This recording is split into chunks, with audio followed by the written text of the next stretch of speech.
Chapter 154. Emoluan needed to make a correction as soon as this thought was born. Forgive my stupidity. The basic teachings of the Bloodflame Order did not recognize the existence of personified gods in the world. They believed that the Bloodflame will existed within all personalities. Under certain conditions, the Bloodflame would form dominance over all higher conscious life forms. As for the nature of the Bloodflame will, it was explained as the extreme side of nature. It was the pinnacle of power that could only be reached through the extreme paths of blood and fire. It was very difficult for such teachings to gain favor in the context of the modern world. Because of this, the Order had carried out many revisions to its teachings over the course of several decades. It had also buried the seeds of a great split and a great collapse. Emoluan was an elder of the Order. He himself was more inclined towards the traditional teachings. He viewed the Bloodflame will as a guide towards the pursuit of eternal power. He believed more in self-will and pursuit than in deference and humility. But it was impossible to not be disturbed and influenced by the chaos of several decades. He attributed the weak thoughts he had just had to a moment of confusion and foolishness. He did his best to gather his mind and forget his thoughts just now. He carefully sensed what the first ablatum had just said. It was the feeling of layers within the furnace of hell. Sure enough, he discovered after paying attention that there was indeed a subtle difference in the current inferno compared to the blindly violent environment of before. Especially in the cries of blood and fire from the believers, there was already a subtle difference. Some fanatical and resolute voices were clearly clearer within the inferno. They aroused even more echoes. This clear feedback was enough to prove that the construction of the Order's sacrificial vessel had indeed begun to take an embryonic form. Emoluan felt that tonight's hard work was worth it. His consciousness separated from the human-faced arachnid. His state of mind settled as he calmly waited for the arrival of the soul envoy. The human-faced arachnid stopped in the void next to Emoluan. It was just as quiet, at least on the surface. Is this a dove occupying a magpie's nest? Or is it just wishful thinking? Luonan had truly watched a play in the past few minutes. He had gained new knowledge. Then he didn't know whether to laugh or cry. What rebirth from the flames? It was just the Wraith sign reappearing after devouring its own kind. The altar constructed by the Wraith sign was a battlefield for its own kind to devour each other. The human-faced arachnid, who came from the same source, simply had no chance of refusing the altar. Then if this chapter is not finished, please turn the page. It was only natural that the experienced Wraith sign who had the home advantage easily won. This human-faced arachnid of the Bloodflame Order had been nourished by the Bloodflame summons of the Order's believers and the Bloodsoul Temple's construction, but its core essence was limited in terms of growth and strength. There was a considerable disparity between it and the Wraith sign, which had been tempered and upgraded by Rue 1. After the Wraith sign swallowed Jack's spiritual seed first, the gap between them widened even further. It was only natural for it to fail. This once again confirmed that the human-faced arachnid was a darksider life form. It was unable to increase in strength through its own accumulation. It was unable to increase in strength through low-level food. The Bloodflame Order's method of grazing was actually correct. However, it was very unfortunate that they encountered the Wraith sign, who was essentially on a different level from the other faced arachnid avatars. After swallowing Jack's spiritual seed, Luonan felt that the Wraith sign might have already surpassed the Wraith sign he encountered at the Limestone Water Village pub. At the very least, the Wraith sign wasn't at a disadvantage. However, this Bloodflame Order was a bit outside of his expectations. Luonan didn't want to have any contact with this order. He didn't face it head-on when Emoluan attacked the heavily chained crow. In any case, the altar constructed by the Wraith sign had already taken control of the situation. Everyone split up and left, never to meet again. However, he never expected that the Wraith sign would defeat its fellow human-faced arachnid, and that the Wraith sign would be busy receiving the fruits of victory. The remnant method of driving the human-faced arachnid's body would bring it back to the side of this mysterious power. The furnace of hell within the human-faced arachnid had already been completely incorporated into the framework of the altar. It was just that the Wraith sign didn't have the time to retract it. Emoluan was completely unaware of this. He used the format of pure consciousness to communicate, sense, pray, and ponder.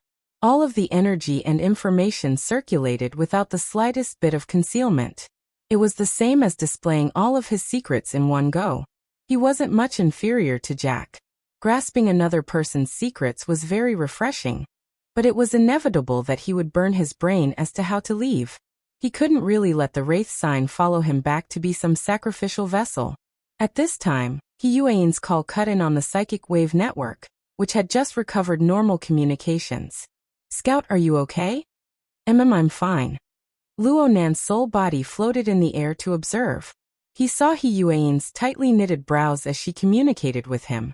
Her brows relaxed after receiving a response. Luo Nan felt pretty good. This chapter isn't finished. Please turn the page. Actually, aside from the Wraith sign's current dilemma, Luo Nan's current state wasn't just good. It was very good. It wasn't just good, it was great. He had borne the burden of another sacrificial activity. He had won with the Wraith sign, who had a close connection with him. The direct benefits for Luo Nan far surpassed what happened to Ruewan. Of course, this didn't include soul breathing. In terms of the most intuitive range of mental senses, Luo Nan's range of senses began to rapidly recover the moment the mental storm stopped. The specific data had expanded by roughly 50 to 60%. The radius of his senses had nearly reached 800 meters. The expansion of the range of his senses proved that the amount of energy and information Luo Nan could control had increased by a large margin. His precision had increased as well. After his abilities increased, he always had a bit of a desire to show off. The society's hunt for the human-faced arachnid was probably about to begin. Luo Nan really was a bit eager to give it a try. What a joke. He was thinking whether or not he could borrow the society's hand to create an opportunity for the Wraith sign to escape. Who knew that Yuan's next words would be, "The operation is over. Return immediately." You're not chasing? Chasing? Chasing who? The one who plotted against you. The one who interfered with the communications of the psychic wave network. Luo Nan really wanted to lead the society's power towards Luan. His words were not without a hint of encouragement. Yuan was silent for a moment. Then she suddenly gestured to Giant Arm, Crag Burst, and the others beside her. At the same time, her voice suddenly turned soft and gentle. It was as if she was afraid of alarming the enemy. "You saw him? Don't move no matter what. This person's strength is extremely powerful. Right now you're just a crow. Don't think about anything else. Let him go." Hold on. That person has already left. But he should still be in this group of buildings. Aren't we going to chase him? Yuan was startled. She gestured to Giant Arm and the others, who were already preparing to move, to stop. Her voice immediately returned to normal. She said resolutely and decisively, "You return immediately. Our mission for today is over." But Luo Nan didn't know what to say for a time. Of course he could see that Yuan's series of changes were all for the sake of his safety. But what about the Wraith sign on Luan's side? Today is only the third watch. Tomorrow will be the same. The year is afraid of mid-autumn, and the moon is afraid of the middle of the night. I'll adjust my tempo to the fourth watch as soon as possible, when I recover next week. Please forgive me. Chapter 155. Mr. Luo. Yuan changed the way she addressed Luo Nan, further indicating the end of the operation. She explained to Luo Nan, different mission objectives require different mission arrangements. They also require different executors. We are dealing with Jack's team. We are not suited to deal with the human-faced arachnid, and the expert behind it. At the same time, the association has more or less locked on to the identity of the other party, and will take follow-up measures to deal with it. But not at the moment. Luo Nan also knew that he shouldn't put his companions in danger for his own selfishness. He absolutely couldn't reveal the existence of the Wraith sign to the outside world. In the end, he still needed to think of a way himself. Got it. I'll be right back. Luo Nan confirmed that Luan wouldn't leave for a while, so he ordered Ink to return. Who would have thought that Yuan's next words would be, "Mr. Bai is here, just in time to check on the situation of your soul attachment." Luonan nearly let ink knock its head against the clock tower. He Yuan had mentioned Mr. Bai back in the fighting arena. Luonan hadn't paid much attention to it, but now the feeling was different. Don't look at how passive Mr. White was when he faced Mo Luan. However, on the mental plane, his light muslin and misty infiltration method was extremely exquisite. Ink's situation couldn't be hidden from others. It wouldn't be a big deal if his soul-leaving body was exposed, but after going through so much trouble for so long, it would still be awkward if it was exposed again. Luonan really didn't have a good solution. He could only take it one step at a time. As they spoke, He Yuan and the others began to clean up the battlefield. Although the process was a bit tortuous, the people who participated in the operation all escaped unscathed, and the atmosphere was still relatively relaxed. The injured and unconscious Rui had already been carried into the prepared battlefield ambulance and given emergency treatment to reduce radiation damage. On the other side, Jack's body was also moved back. A group of people gathered around to study it. It was said to be a corpse, but it was actually the Deep Blue Walker's exoskeleton armor. At this moment, whether it was inside or outside, it was a mess. All sorts of remnants of human tissues and destroyed spare parts could be seen. It felt like a pile of garbage. It was impossible to see the might he'd displayed when he'd fought Cragburst and Giant Arm. At this moment, the sound of flapping wings could be heard. Ink flapped its wings and entered through the window of the abandoned building. Compared to its own kind, its enormous size and astonishing speed were rather eye-catching, attracting the attention of the people who were cleaning up the battlefield. Mr. Bai, who had been recuperating, raised his head. He didn't say anything, but his smoke-like will spread out from the depths of the void. If this chapter is not finished, please turn the page. Locked onto Crow, Luonan hurriedly let ink descend to the ground where Mr. Bai was sitting. At the same time, he greeted through the hexa ear. "Hello, Mr. Bai. I've troubled you." He felt like he was a patient seeking treatment, and Mr. Bai was the highly skilled doctor. Mr. White grinned. This little old man, who was famous for his dream technique, was always in a slack and sleepy state. He sat on the ground with his back bent, as if he could fall asleep at any time. However, under Mr. White's half-lidded eyelids, his eyes were extremely bright. Along with the smoke that filled the air in the spiritual plane, he covered Ink's body. Very quickly he let out an "oh." He Yuan and Cragburst had walked over even earlier, but they maintained a certain distance in order to avoid disturbing Mr. White's observations. Cragburst was the first to make the judgment of spiritual attachment when he saw Mr. White's reaction. He couldn't help but ask, "How is it? Is it spirit attachment or soul attachment?" "I can't tell for now." Mr. White was quite frank, but he immediately praised. "It's a bit different from what I thought before. Little Luo's way of doing things is quite reasonable. His methods are cautious and strict. He has his own standards. Not bad, not bad." Luonan didn't hide anything. In the eyes of an ability user of Mr. White's level, it was impossible for him to miss the faint radiance of the diagram structure under the cover of the crow's black feathers as long as he paid careful attention. He Yuan and Cragburst also discovered this situation one after the other. He Yuan hesitated for a moment before saying, "Format. Thank you for swallowing the archetype." Luonan secretly sighed with emotion. Yen Hong's archetype formatting theory was indeed deeply ingrained in burners, including ability users. It wasn't something that could be reversed in a short amount of time. Cragburst scratched his head. "I don't think this diagram was there in the beginning, but I did see it when I was rushing over here." Luonan rushed to explain. "I just realized it not too long ago.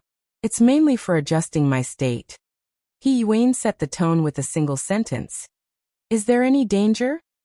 Common sense says that the more there is a method, the lower the risk. But we can't make a conclusion lightly." Mr. Bai stood up as he spoke. "How about this? The matters here are more or less settled. I'll make a trip to the hospital with little Luo since I have nothing better to do. I'll give it a try and take a look. It's better than anything else." He Yuan said. "That would be best. I'll arrange a car." Don't be fooled by Mr. Bai's slack and sloppy appearance. Once he took action, he was truly swift and decisive. And he did it in a straightforward manner. This chapter isn't finished. Please turn the page. Luonan didn't have the time to express too much before he was brought onto the flying car that headed towards Xia City's Renai Hospital. Luonan didn't really care about anything else. The only thing that worried him was the distance between him and the Wraith sign. Luckily, the connection between the two was still stable and secretive up to this point. Mr. Bai asked Luonan many questions along the way. The main questions were about how to establish a relationship with the crow, how to control it, and so on. Luonan saw that there was a way, so he took the initiative to talk about the origin of ink. He spoke half-truths and half-lies. I sensed ink at the time and locked onto it. Then I felt like my soul had left my body. This was an ambush for the possibility of him being exposed later on. However, Mr. Bai clearly didn't think that much. He laughed out loud when he heard Luonan's words. Out-of-body state? Young man, don't bite off more than you can chew. You still haven't awakened. Even if you can go out for a short while, you'll be blown apart in the blink of an eye. That'll be the scattering of your soul. There's no saving you. It's that dangerous? From ancient times until now, the price has been disastrous. Mr. Bai shook his head and sighed. In the old ancestors' world, the out-of-body state is also called summoning the Yin soul. There are quite a few taboos. Those who do it rashly don't have a good ending. Since you have this sort of feeling, there's no harm in reading the Taoist books that the society has organized and revised. It's good to be able to use them as reference. I remember now. Luonan finally understood why Crag burst He Yuan, and Mr. Bai didn't think about the out-of-body state. This was because they all considered things from common sense. They absolutely never imagined that Luonan would have an external fuel tank like the Wraith sign by his side. It could provide long periods of endurance. While Luonan and Mr. Bai were conversing, Luonan's soul body relied on its ghostly speed to arrive at Xia City's Renai Hospital half a step ahead. Wanting to rely on this crow, ink, to recover Luonan's senses was undoubtedly like trying to fish from a tree. Luonan needed to first resolve this problem in order to avoid awkwardness when the time came. Luonan relied on his subtle connection with his main body. He didn't need to deliberately sense it. His mind stirred, and his soul returned to his main body. At this moment, the mental plane and the material plane converged. It was like a stone being thrown down from a high place. It vibrated with a bang, bringing out circle after circle of ripples. Luonan opened his eyes amidst these ripples that penetrated his body. He gazed at the monotonous patterned ceiling of the hospital and grinned. But then his expression froze. Luonan felt a sharp pain between his eyebrows in an instant. A small hole had split open on the thin layer of skin in front of his forehead. Blood seeped out from within.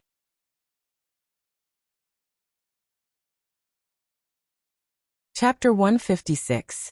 Luonan didn't dare to move at all. His entire body was as stiff as a block of wood. But even this wasn't enough. It wasn't just his forehead.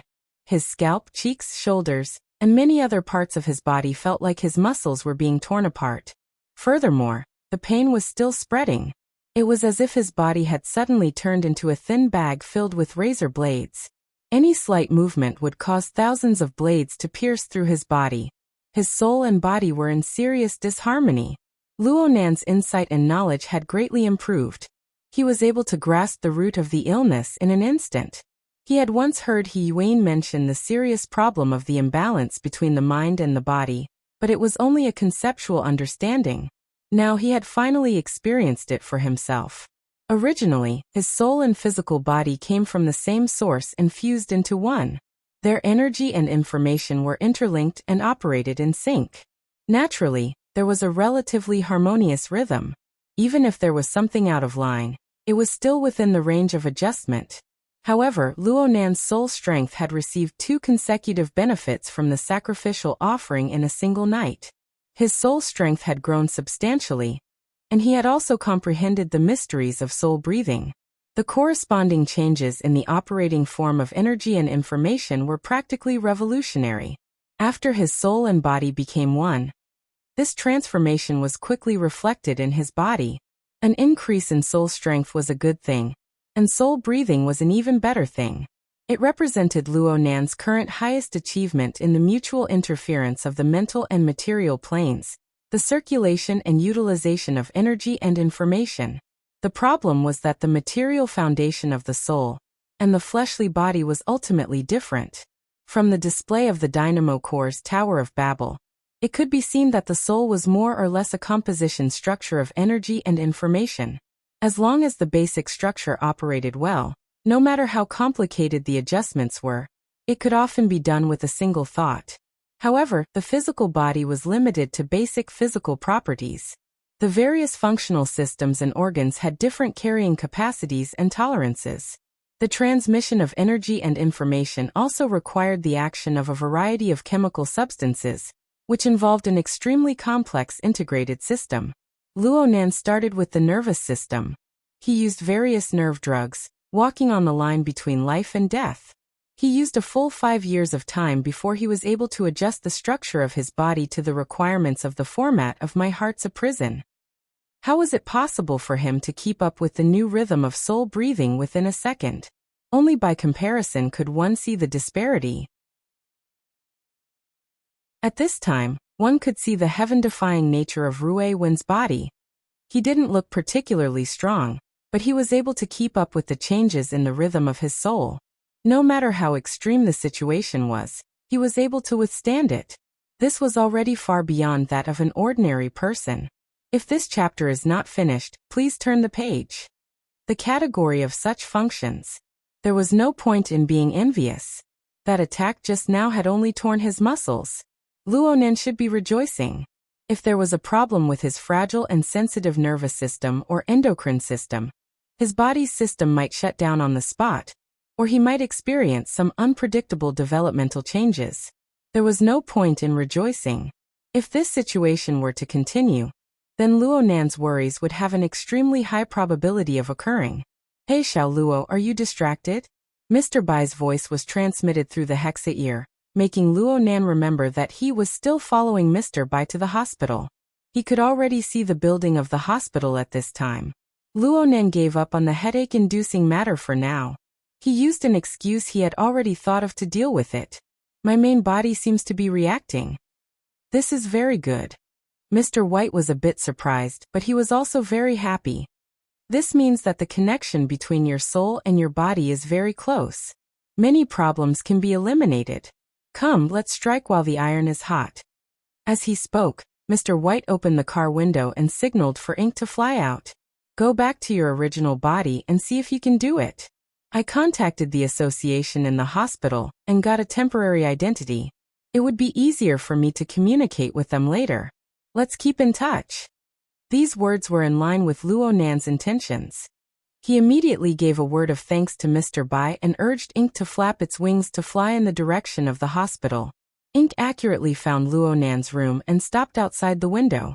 2 seconds passed before it reported the good news to Mr. Bai. There are no problems on my side. In this way, the entire play was done perfectly and flawlessly. If one ignored the huge problem of the imbalance between body and soul. Mr. Bai also laughed out loud.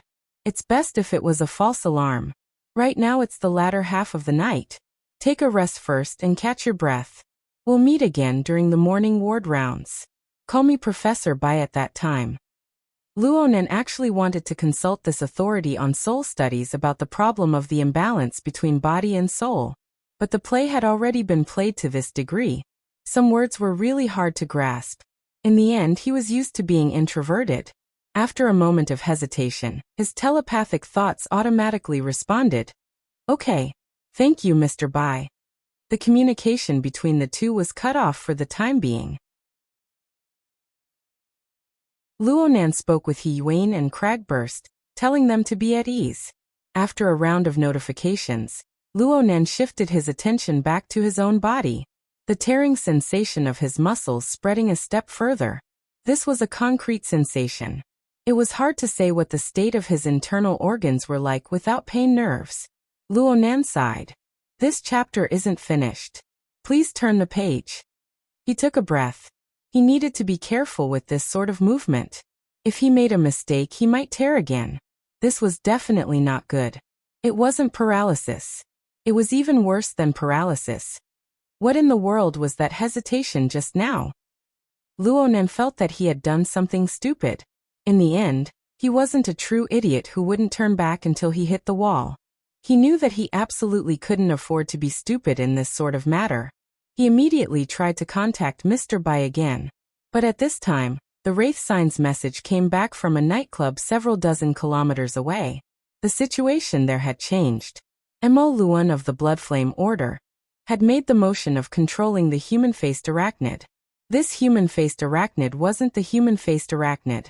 The Bloodflame Order's method of controlling the human-faced arachnid was now only an empty shell. It was a bit difficult for the Wraith Sign, who lacked intelligence, to understand Mo Luan's intentions. Luonan sighed once more. His soul left his body, temporarily breaking away from the bindings of his fleshly body. He responded to the changes in the situation over there with all his strength. Luonan had a general understanding of the situation over there through the Wraith Sign.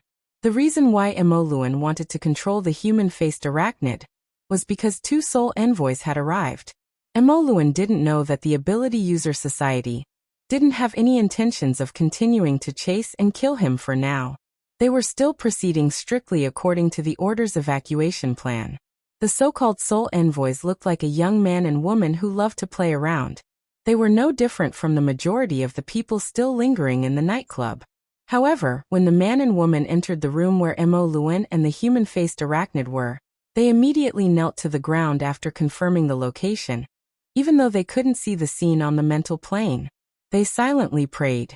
Their bodies inexplicably swayed during the process of praying. They became dizzy and then they fell one after another, losing all consciousness. Luonan could clearly see that all of their conscious activities had vanished from the moment they lost consciousness. Right now the man and woman on the ground were simply two empty shells of fleshly bodies. Or perhaps it could be said that they were vessels. Mo Luan's intentions were already as clear as day now. Sure enough, Mo Luan controlled the Wraith Sign next. He wanted it to enter the body of the female soul envoys, borrowing the aura of life to conceal itself to the greatest degree. As for Mo Luan himself, he threw himself into the fleshly body of the male soul envoys without the slightest trace of politeness. Though the male soul envoys was in a state of unconsciousness, his body still shook violently. He nearly fell limply to the ground. A thin bloody wound had split open on his temple, and the surrounding blood vessels throbbed. It's the third watch today, and the second watch after that. By the time I get back from the county, it'll be evening.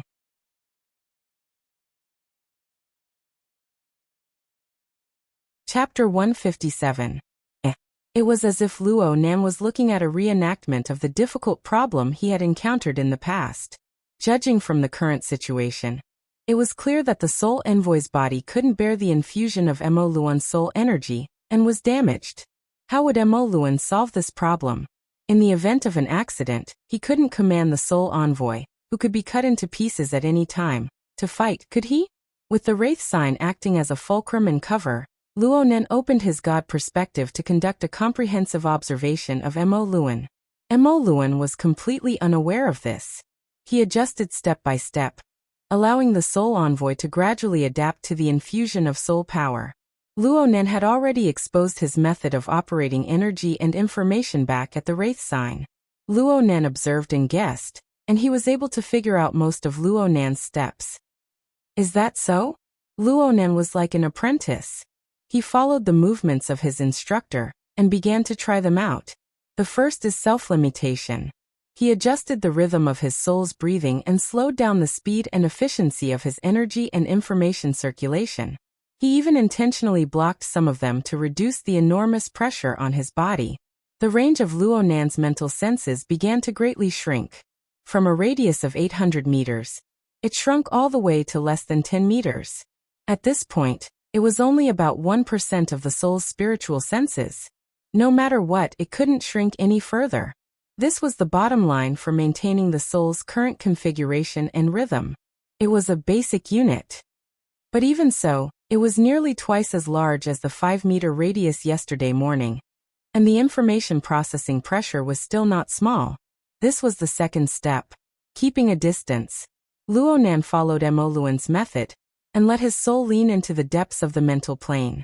He maintained a state that was neither close nor distant from his fleshly body. Well, it was like he was dreaming. Mo Luan had used this method to reduce the pressure on the spirit envoy's body. However, the biggest problem was that the information exchange between the material and the spiritual plane was somewhat stagnant, which affected the secretion of some neurotransmitters. His mind was in a trance, similar to sleepwalking or even taking drugs. In the end, this was only a temporary measure, and it wasn't a permanent solution. Luonan was a bit disappointed. But in any case, this method helped him extricate himself from his awkward state of paralysis. After Mo Luan completed the sending soul, he did not rush to leave the nightclub. Instead, he took the magic talisman out of the box and wandered around the nightclub. If this chapter is not finished, please turn the page. He walked around, adjusting the soul attachment form to the best state. Luonan temporarily lost the value of observation, and his mind flowed back. He could not help but yawn, nearly falling asleep. He didn't want to use sleep to scare people anymore, so he suppressed his sleepiness and sat up on the bed unsteadily. Faint sunlight shone through the curtains into the room. Time flew by, and in the blink of an eye, it was morning. Luonan thought about the twists and turns and chaos of the first half of the night, and the flow of time during this time. The stark contrast between before and after made Luonan feel rather emotional for a time. He took another deep breath, but when he was halfway through, the itchiness in his throat suddenly exploded, and the airflow diverged, choking him to death. He coughed repeatedly and almost couldn't breathe. At this moment, the communicator at the head of the bed rang on its own, and his aunt's extremely surprised voice came through. Nan, you're awake." He wanted to greet his aunt, but his violent cough made it impossible for Luonan to open his mouth. He could only force himself to raise his hand in response. The intensive care unit that Luonan was in was specially arranged by the society through the hospital. It was monitored 24 hours a day, and it was equipped with both professional and robotic care. Actually, the basic purpose was to refuse the company of his family, to make room for the following operations. Because of the hospital's regulations, Mrs. Luo Shuqing could only use online video to check on Luonan's current situation. She never expected to see Luonan turn over and sit up the first time she checked on him in the early morning. This was a pleasant surprise, and it was no small matter. But when she saw Luonan's situation of endless coughing, she couldn't help but worry. Right when she was about to call for medical personnel, the door to the ward was pushed open, and a mighty procession of doctors and nurses came in. The daily routine ward round had begun. Mr. Bai was astonishingly among the crowd, and he was in the center position. Luonan's attending physician had to address this little old man, who had casually put on a white coat, as Professor Bai. He was extremely respectful. "Oh, the little fellow is awake. This saves us quite a bit of trouble." A nurse came forward to do a routine examination while Mr. Bai was joking. She pulled out the monitoring data from last night for Mr. Bai to look through. Mr. Bai had long since determined what happened last night. He just scanned the data and continued to joke with Luonan.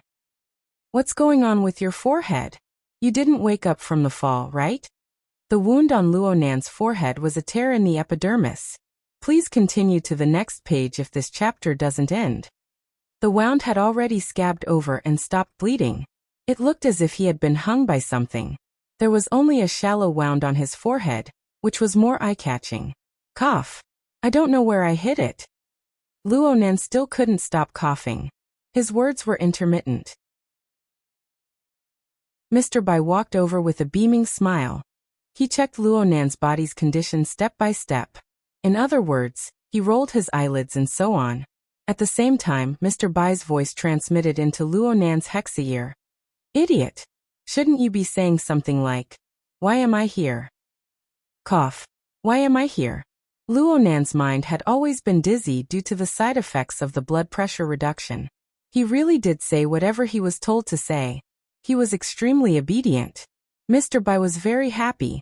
Luonan's age was indeed more than enough to be his grandson. He immediately patted Luonan's head in passing, expressing, "This child is worth teaching." Then he said, "It's nothing. This kid must have been under a lot of pressure recently. He's a bit mentally weak. His parents are here, right? Report the situation later. I'll be right downstairs. Mrs. Luo Shuqing didn't go home yesterday. She stayed at a hotel near the hospital. She informed her husband when she saw that Luo Nan was awake. Then she rushed over. She watched the entire process of the hospital examination through a video feed. She hurried to give a response through the communication device at the head of the bed. No rush. No rush. Mr. Bai spoke with his mouth, but he grabbed Luo Nan's 2 hands. He indicated for Luo Nan to open up his left hand between his thumb and forefinger. His right thumb gently kneaded and pressed. He demonstrated the contact points, technique, and strength. You're coughing badly. Just deal with it like this for now. Concentrate your mind. Don't be distracted. Okay. Luo Nan did as he was told. Sure enough, the symptoms of his coughing were somewhat alleviated. He nodded in agreement on the spot. Mr. Bai walked out with his hands behind his back, beaming with smiles. However, the connection with the Hexa ear was never cut off. He shared information with Luo Nan, letting Luo Nan know of his upcoming journey. Mr. Bai symbolically checked a few more patients before meeting with Mrs. Luo Shuqing. The following words were different from what he said in the ward. Looking at the situation, it can be preliminarily confirmed that it's a disorder of the autonomic nervous system. It's caused by great pressure or anger. Did you vent your anger on your family last night? Mr. Bai adopted the attitude of a charlatan. He asked a question he already knew the answer to. He immediately drew Mrs. Luo Shuqing into a trap.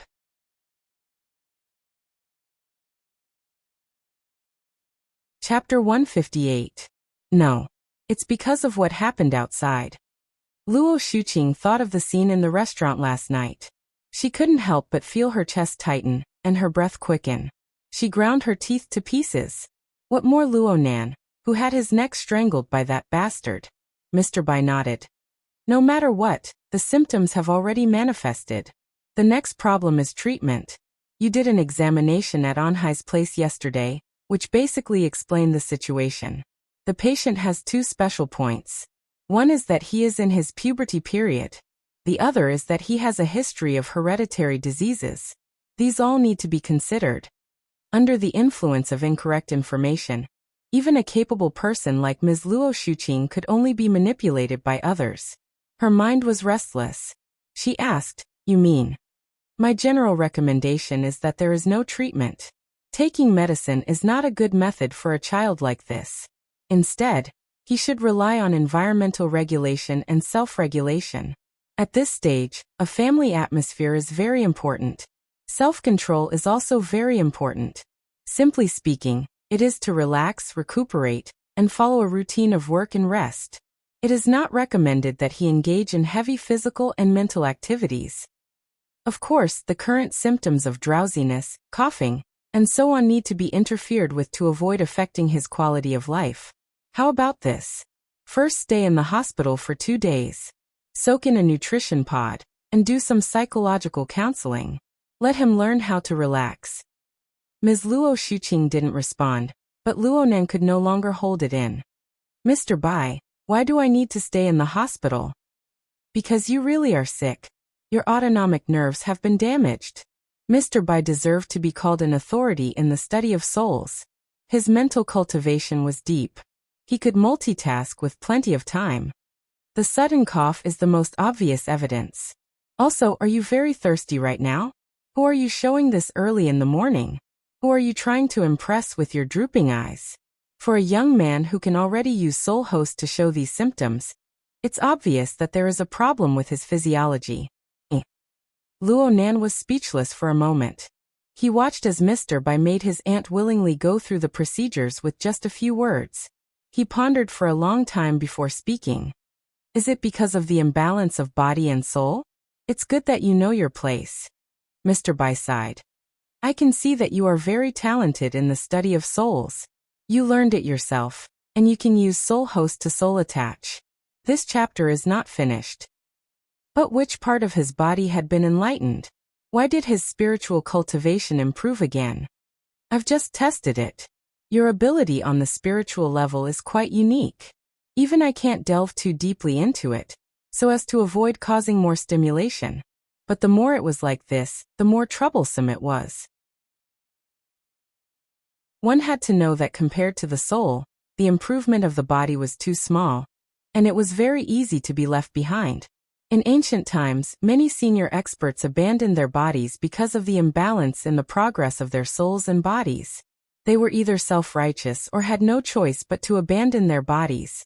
In the end, they were reduced to wandering ghosts, their bodies and souls destroyed. We can't be careless about this. Luonan felt very wronged. He knew the reasoning behind this, but his soul strength had skyrocketed overnight. Was this still his fault? Well, there was no need for him to mention this particular symptom to Mr. White. Luonan tried asking, "Is it okay to start training now?" Mr. White snorted and said, "You sick man? The most important thing now was to recuperate. Ren AI Hospital's nutrition cabin was very effective. Let's go through a course of treatment first to see the effect. Don't worry. It's not the usual common goods. It's the society's special nutrient fluid. This is considered a work injury.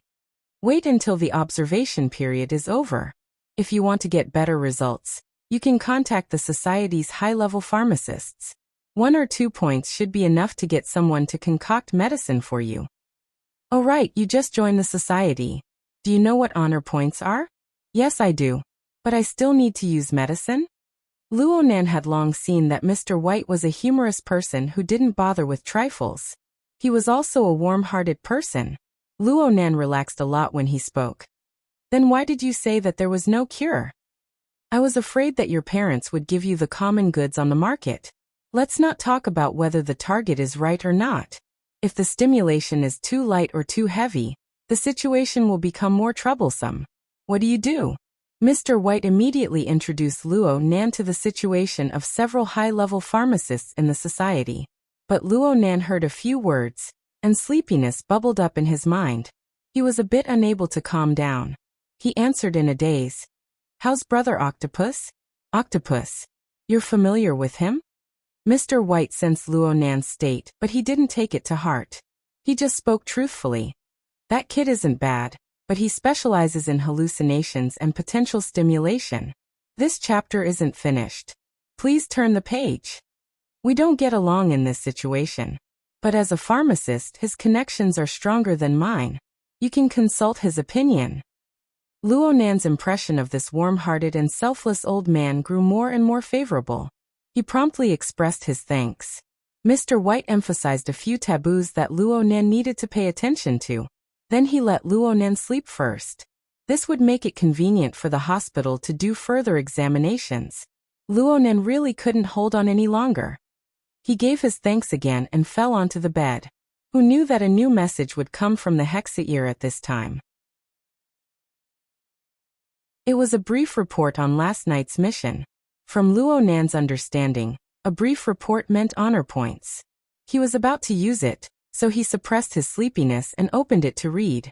It looked like this brief report was He Yuan's work. It was concise and clear. Luonan skimmed through the description of the course of the operation.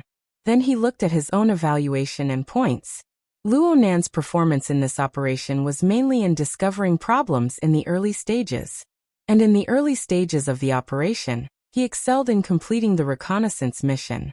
He created the conditions for the society to successfully stop Jack. He didn't show anything else clearly, so his evaluation was a bit lower than last time. It was C+.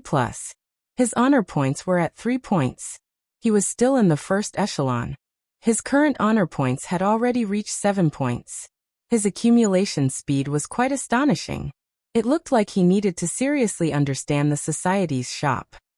Luonan soon flipped to the end of the brief report, but he discovered that the format of the brief report was slightly different from last time. This time's brief report even had a link to spoils of war attached. He opened it and found out that the society had a spoils of war auction system. That is, the spoils of war would be displayed in an operation that yielded spoils of war. The members participating in the operation would bid based on their evaluation and determine who the spoils of war belonged to. As for the spoils of war this time, they were, of course, mainly obtained from Jack. They included a medium transport vehicle, deep blue walker exoskeleton armor, remains, detection scanner equipment, body modification parts, secondhand, and so on. Of course, the most eye-catching item was naturally the deep-sea Type 4 dynamo core. Luo Nan stared at this interface for a long time before he finally couldn't hold back. He coughed and laughed. He was very happy. Yin Yongbua should be very anxious.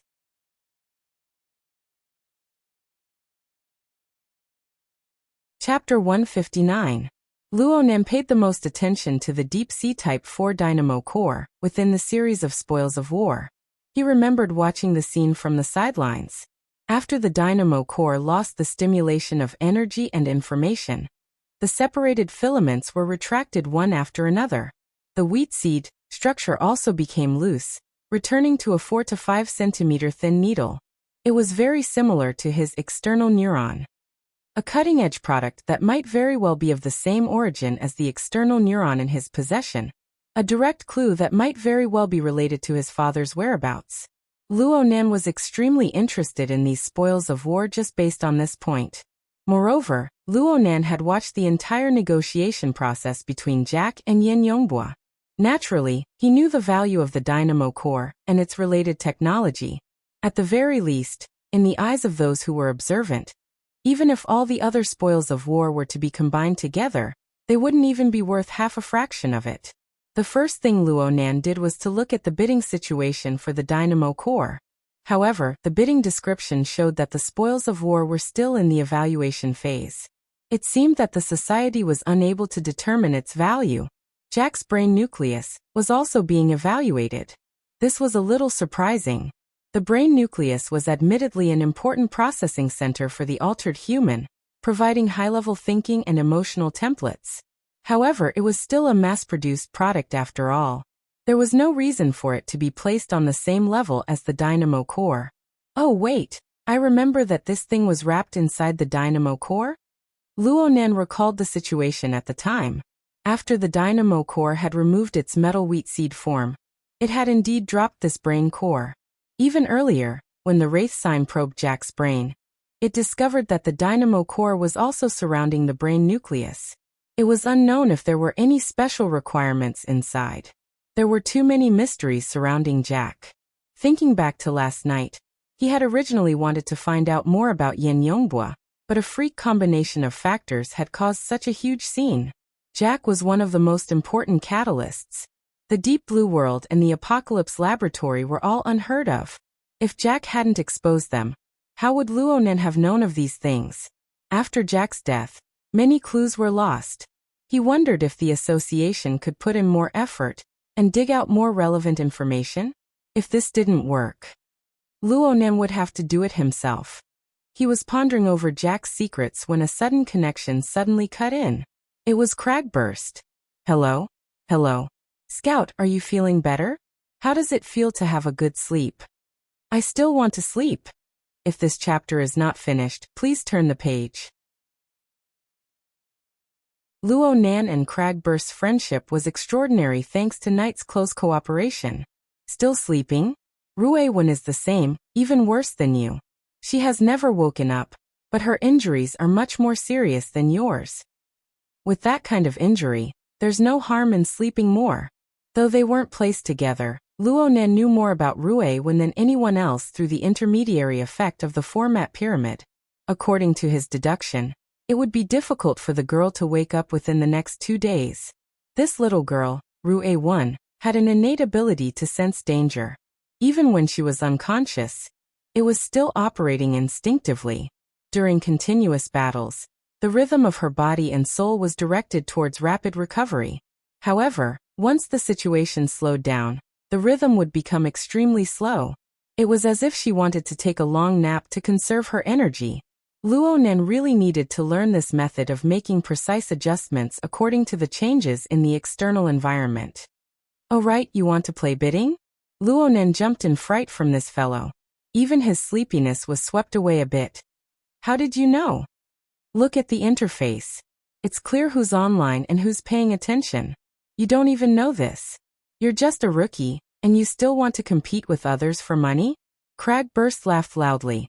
Luonan knew that he had made a mistake, but he didn't let go of the opportunity to understand his opponent. He asked directly, "Which one have you taken a fancy to?" "I'm not interested in any of them. They don't match with my abilities and hobbies." Cragburst responded quite straightforwardly. "Then why are you looking? If I can trick someone, why wouldn't I look?" Cragburst laughed again. "It looks like the middleman hasn't found you yet. Perhaps your information is classified, and he can't find a breakthrough point for now." "Middleman? Even if you don't ask, I'll still remind you. Look, you're a psychic. You're a mentally enhanced ability user. You have nothing to do with altered people or anything like that. I'm afraid that not many of these spoils of war have caught your eye." Luonan hesitated for a moment, but he still responded to Cragburst's words. Cragburst talked nonstop as he explained. "But for our society, aside from going to the wilderness for a big gamble, there aren't many situations in which we can seize so many spoils of war within the city. The right to bid, especially the right to bid in the first wave, is truly rare. If we use it carelessly or miss it, then it would truly be a waste." When Luonan heard this, "Please flip the page if this chapter doesn't end," he understood. "You're talking about purchasing. There's someone in the society who has taken a fancy to the items inside. They want to trade for them." "Smart. But I need to add one more thing. It doesn't necessarily have to be someone from the society. Even outsiders can do it." "Of course they can. As long as they can bring out goods that move people's hearts, then they can exchange what they need. The cutting-edge technological equipment we obtained this time is quite popular in the market. There are already 2 or 3 parties who have expressed interest, especially the 2 items that are currently being evaluated. Even I'm moved by their conditions." Luonan's mind had been preoccupied with something. Hearing this immediately stirred an extremely sensitive chord and he blurted out, "It can't be Yin Yongbua, right?" "Yin Yongbua? No, it's an intermediary company." "Huh. Wait a minute. The news came out too fast. The briefing is still hot." Cragburst's temperament was straightforward, but he wasn't an idiot. He clapped his hands on the spot. "Don't say it. It's really possible." Luonan grinned. "I don't want to do as he wishes." Cragburst naturally knew of Luonan's attitude towards Yen Yongbua. His interest was immediately piqued. "I'll go check it out. Wait for my news. If it's true, then the way we do things will be different." He excitedly hung up the call and went to work. Luonan muttered to himself for a moment. He set the bidding for the dynamo core, including the brain core, to be watched immediately. He exited the interface of the hexa ear. Right now he was lying on his bed, blinking his eyes. Though drowsiness surged forth like a tide, he felt as if he had missed something. Oh, that's right. He turned his head. The split-page notebook that never left his side lay peacefully on the headboard of his bed. The pitch-black cover was like the entrance to a tunnel leading to an unknown direction. Luonan leaned against the headboard and sat up. He flipped open the notebook to the flexible e-ink screen page. He swept his eyes over the other icons and stopped on the visualization diagram. The visualization diagram icon that had just been displayed on Friday night was still in the download and install state. However, the area that glowed faintly seemed to have increased by a tiny bit. Sure enough, when he mentally injected it, the percentage of completion displayed had jumped from 2% to 6%. Should he be happy for the sake of a threefold increase? Luonan shook his head and his finger brushed across the flexible screen. The interface turned off and a slender needle was drawn out from within the flexible screen without a sound.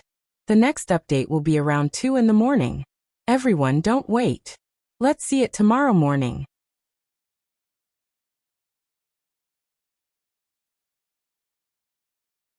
Chapter 160.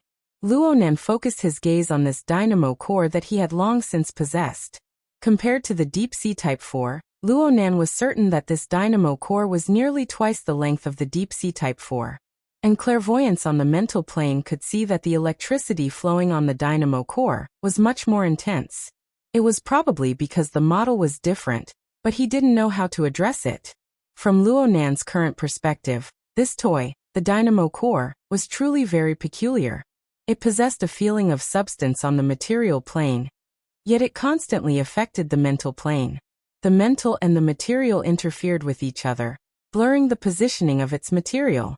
It was as if the dynamo core existed in the crevice between the mental and material planes. There were simply too many things worth studying. Luonan let the dynamo core merge with his brain while he pondered. He wanted to try and see if he could be like Jack and activate this toy. Since it's an activation, we should give it some stimulation. Luonan wasn't like Jack.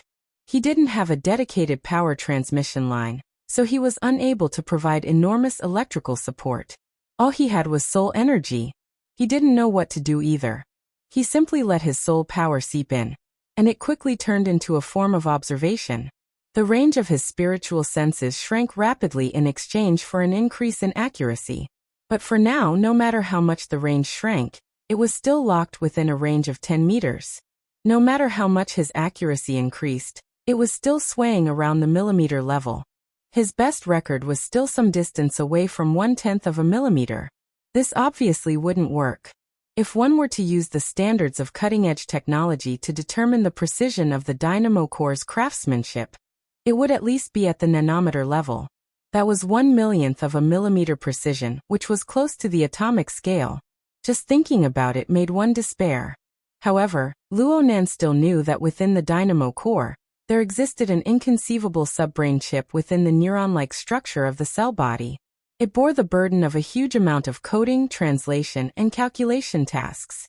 The reason he knew all this was because last week the dynamo core had grown to a certain degree under the support of the abundant energy of the independent power station of the Gear Laboratory. Providing a huge amount of energy was obviously a more direct and effective method. Compared to an independent power station, Luonan's individual strength was negligible. Of course, the dynamo core did not respond. Sure enough, it's not that easy. If I can get Jack's dynamo core application technology and use it on myself, it shouldn't be considered as a cyborg, right? Luonan fell into a deep sleep with this thought in mind.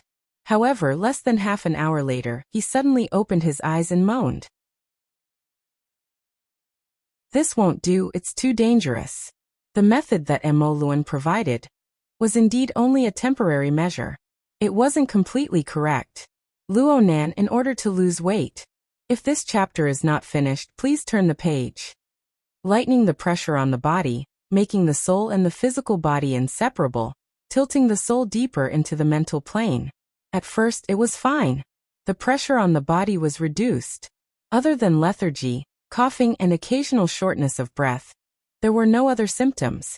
But as time passed and he gradually fell asleep, the side effects of his soul delving deeper into the spiritual plane appeared.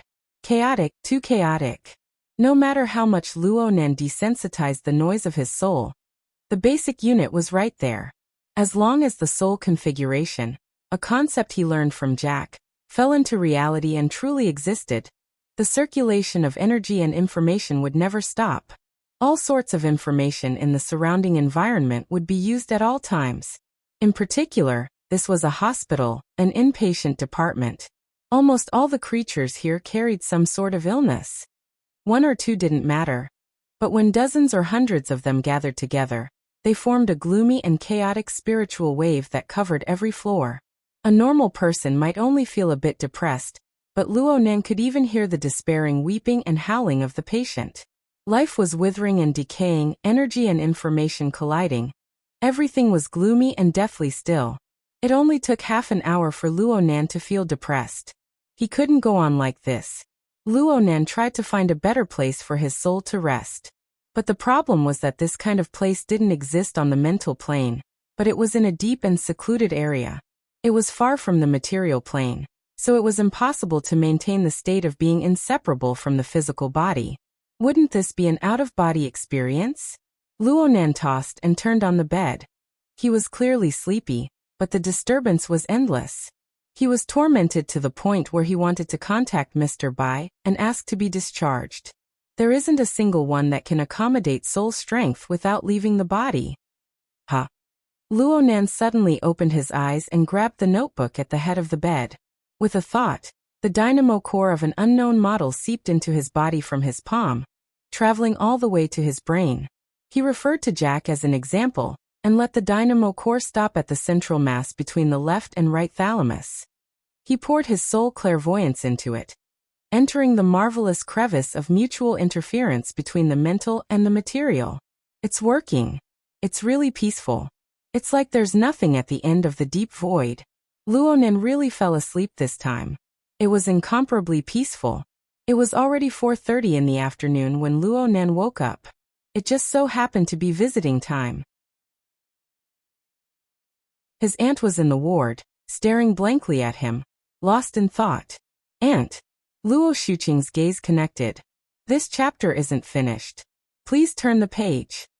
Her eyes were slightly moist, but she had already lost control of herself too many times since last night. She didn't want Luonan's mood to be stimulated again, so she took a deep breath and forcefully maintained a calm tone. Do you know how you came in? You've slept in the car? Luonan put on an innocent face. In reality, he really didn't know how to alleviate the worry and anxiety of his elders. It was impossible for him to pat his chest in this situation and say, "This kind of thing will never happen in the future."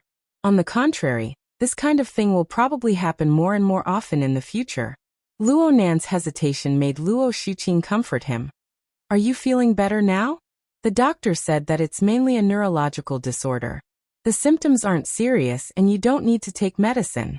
Soak in a health pot a few times, stop coughing, drowsiness and other conditions and you can go home. Normally, Luonan should have asked something like, "What's going on in the end?" But he didn't want to say these empty words at this time. He just smiled at Luo Shuqing. I don't feel anything. It's like I skipped a day of classes. I've already applied for a long-distance video course on your behalf. It starts tomorrow. The conversation between aunt and niece was about to step onto the normal track, when a soft electronic sound rang out. A face that Luonan was familiar with appeared on the display panel of the mechanical nurse. Mr. Xie Junping has come to visit. Luonan was quite surprised. This person's information is quite fast. Luo Shuqing was a bit surprised. Your friend? Yes. Xie Junping pushed open the door at this time, and walked in with large strides. He shouted. Junior Nan, I heard that you're sick and hospitalized. What's the situation? He was stunned when he saw Luo Shuqing when he opened his mouth. He had read through Luo Nan's information, and quickly realized the relationship between the two. He immediately bowed. Hello Mrs. Luo. I'm Xie Junping.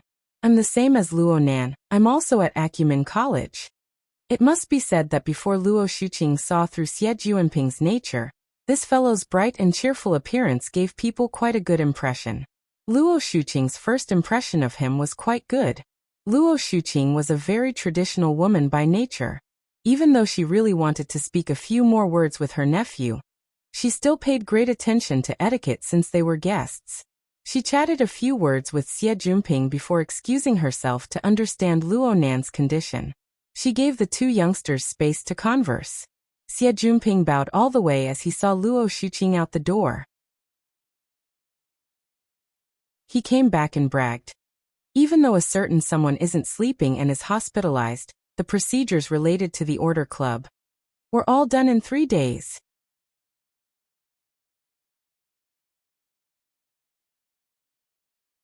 Chapter 161. Xie Junping had said last week that Luo Nan needed to go through the procedures after entering the society.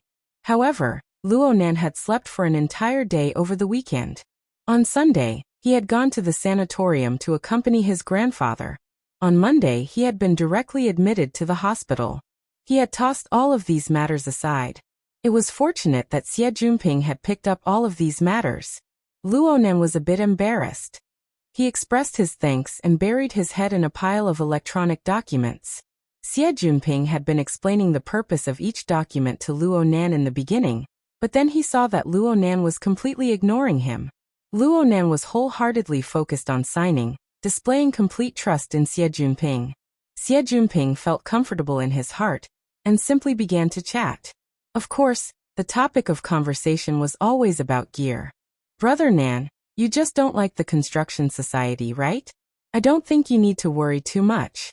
It looks like the construction society is determined to bring in the Rainbow Fund, but the Mystic Arts Research Society isn't to be trifled with. When those people become willful, they dare to do anything. I've been asking around these past 2 days. They're all clamoring to start a war with the Construction Society. In comparison, the Rainbow Fund is still a legitimate company. They have to look at investment returns, right?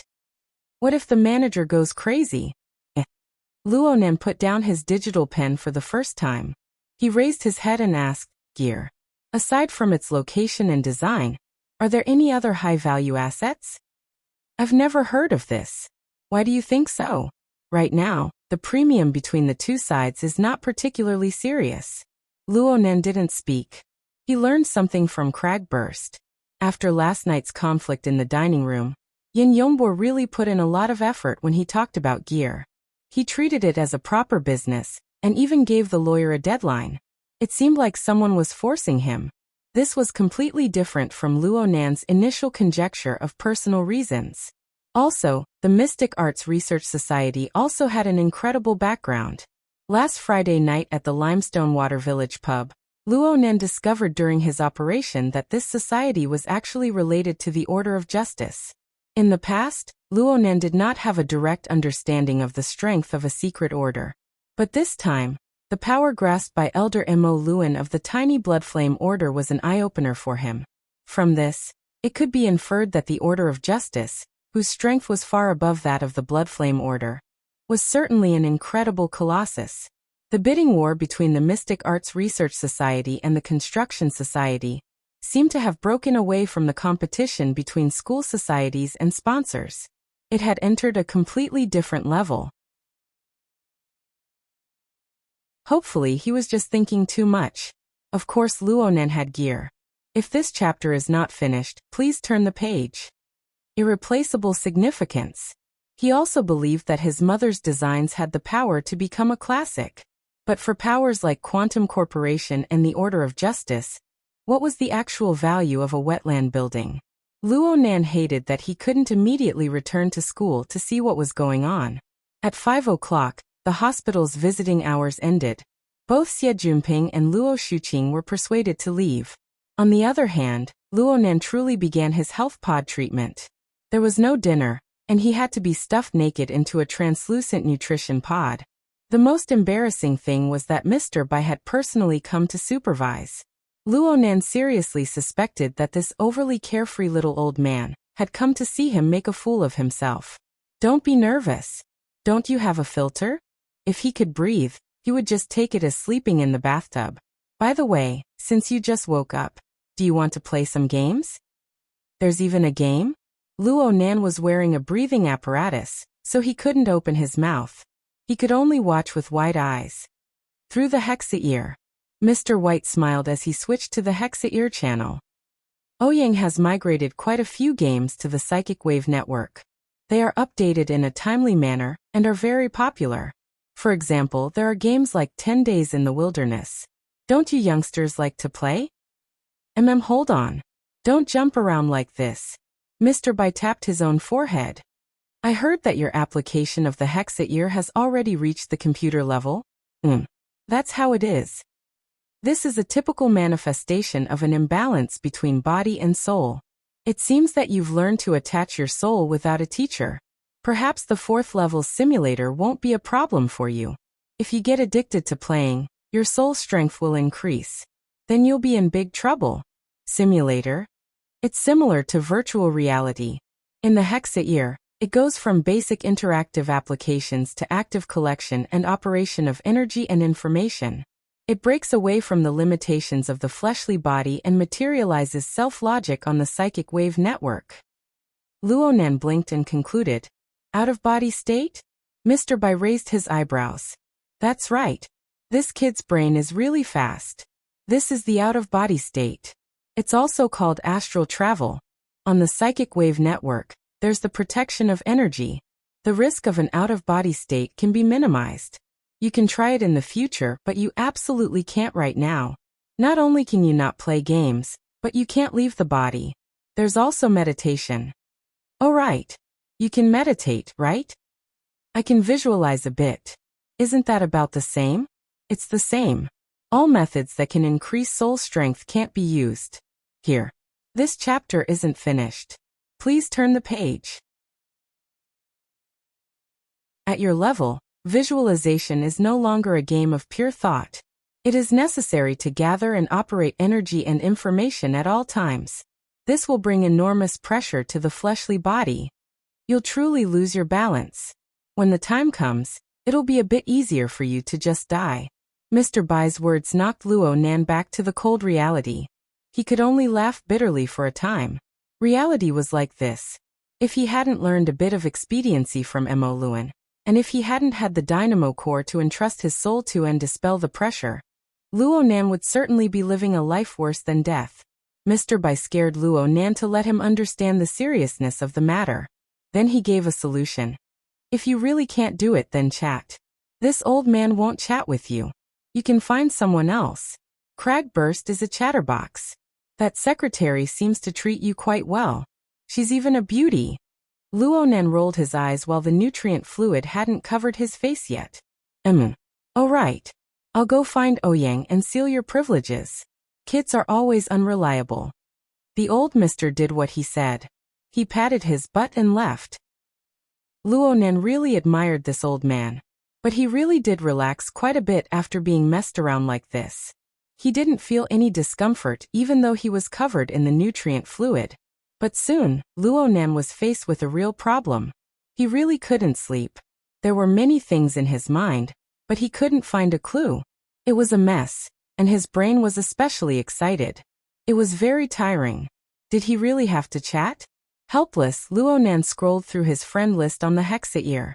There were only He Yuan, Cragburst, Octopus, Zhang Yingying, Mr. Bai, and a few others on the list.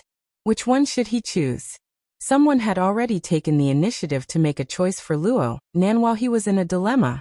The greenish-gray octopus had jumped up and down. Bro Octopus? Bro, have you entered the cabin yet? I'm inside.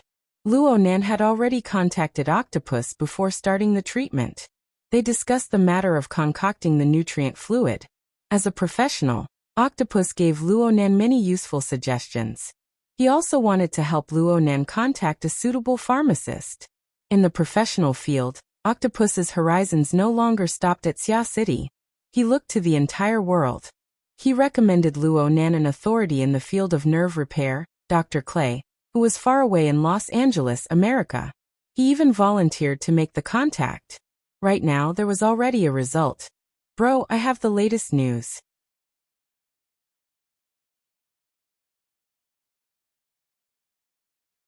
Chapter 162. Octopus chuckled. Luo Nan knew that it was almost done. Our luck is pretty good. Dr. Clay is quite interested in your case. He has already decided to take it. I've already paid in advance. Bro Octopus. Hey, you can't let me take advantage of you, right? That nerve drug of yours must be shelved. It targets neurons. Most of them are sympathetic and parasympathetic nerves. If damage has already appeared, it will be hard to predict what will happen if we continue to stimulate them. If we save this expense, wouldn't I be taking your grandfather's molecular formula for free? That's not how it works. That's how it works. Oh right, there's a small problem in this matter. Dr. Clay is currently working on a project. He can't get away for a while, so he sent his students over to do the preliminary data collection and testing work. It will be done in about a week. As for Dr. Clay, it will be the end of the month. The end of the month? Luo Nan was startled. His scalp went numb in the blink of an eye. Didn't this mean that he would have to soak in this large bathtub of the health pod for another month? He hesitated for a moment before finally saying, "Wouldn't this take too long?" Octopus laughed. What's the big deal in a month? It's not even a single course of treatment. You won't have to stay in the hospital forever. I asked Mr. Bai. As long as you can suppress your cough and lethargy, you can leave the hospital at any time. Then you can report to the hospital every other night for specialized treatment. The society will reimburse you. After all, it's a work injury. Luo Nan knew that Octopus and Mr. Bai had talked. The light blue liquid of the health pod had completely covered Luo Nan's head by now. Even though he was wearing filters, earplugs, and other protective equipment, the strange, indescribably sticky feeling became more and more distinct. Luo Nan was not averse to this feeling due to his childhood experiences. He could faintly sense the composition of the nutrient fluid seeping into his body bit by bit with the precision of his senses. It affected the secretion of his body's chemical composition to a certain extent. Luo Nan could not help but carefully discern the minute changes within due to his years of habit. In the past, he could only sense it roughly. Now he was countless times more precise. Correspondingly, the operating efficiency of energy and information had unknowingly increased. Not good. Luo Nan suddenly came to his senses, and he hastily stopped the thought of clairvoyance. Even so, there were still many parts of his body that were faintly aching. This chapter is not finished. Please continue. The pain made him break out in a cold sweat. Was she trying to cure him or harm him? If he had to experience this for the next month, then Luo Nan really would have the heart to die. His restlessness delayed him for a while, and he was also distracted. Octopus could only call out again. Hey brother, what's wrong? Do you feel uncomfortable? It's nothing. Luo Nan couldn't say that he was courting death, but in the end he couldn't help but grumble. This place feels really vexing. He really suspected that the subtle feeling he had toward the health pod over the years would be completely subverted by the treatment period of a month or even longer. Ha, you just need to get used to it. Actually, I don't know how much I envy you, Brother Octopus. Really, I'm not lying to you. Octopus couldn't empathize with Luo Nan at this time. His attention was focused elsewhere. You don't know who the student that Dr. Clay sent over is. By Xinyan. She's the flower of fantasy in the pharmaceutical world. She's absolutely a first-rate beauty. She's not any worse than your secretary. Luo Nan decided not to say anything. But Octopus was inexplicably excited. TSK. She was really hot back in the day. If it wasn't for Mr. Bai keeping a close eye on her back in Xia City, I would have definitely chased after her. Think about it. You get to spend a month with such a beauty. Yeah, even if you spend 3 weeks with her, it's still a golden opportunity. Luo Nan was stupefied. Mr. Bai? Yeah, she's Mr. Bai's daughter. She's also a mentally enhanced ability user, but she's even more talented in pharmaceutical studies. She's Dr. Clay's favorite disciple. She even surpasses him in some areas. Alright. You need to remember that Mr. Bai and his daughter don't have a good relationship. Bai Xinyan left for America and hasn't returned for many years. It seems that this is one of the reasons. Don't use your relationship to worm your way into getting close to her. Otherwise, don't blame me for not reminding you if a problem arises. Okay. Luo Nan was really defeated by Octopus. Then that's it. Oh right, the health pod is vexing. Do you want to chat? Tonight is free. Several bouts of cold rain drifted past. The chill gradually grew heavier. The sky of Xia City darkened earlier and earlier. Today was another day with dense clouds and no rain. The cool and refreshing autumn weather had been blown to who knows where. This chapter is not over. Please turn the page. Xia City Airport. Inside the VIP lounge. Yin Yongbua sat quietly on the sofa. His posture was upright and his expression was dull. He looked completely like a successful businessman. His aura was a bit stronger than that of Quantum Corporation's Xia City Area CEO, Hu Yuli. However, Hu Yuli didn't mind. He minded his own business, drinking tea and resting. Occasionally, he would cast a glance at the enormous projection area in the lounge. Right now, the projection area was broadcasting a special program produced by the Star Associated Society. The host spoke extremely fast as he asked the expert, "Why did Deep Blue Walkers appear in Xia City?" It seems that the military has never sent this force to any metropolitan area, let alone to fight within. This should be the first time in history. Expert One's expression was wooden as he spoke. There have been. From what I remember, there was one in 90 years, but it wasn't to carry out a military mission. There should be others, but they have always kept a low profile. Most of the time, the public has overlooked them. The host immediately passed this fellow who didn't know how to cooperate. He consulted Expert 2. Most of us have the impression that Deep Blue Walkers always appear in the wilderness or on the sea. They always fight with mutants. This gives us an innate impression that wherever deep blue walkers appear, it is always extremely dangerous. Expert 2's face was filled with a strange smile that said, "I knew you were going to make big news." He spoke rather fluently. Not only do we have to pay attention to the appearance of deep blue walkers, we also have to pay attention to the reaction speed of the government and the military. The number of deep blue walkers is limited. There are currently only 4 divisions in the entire world, and they aren't filled up all year round. Normally, they operate in teams.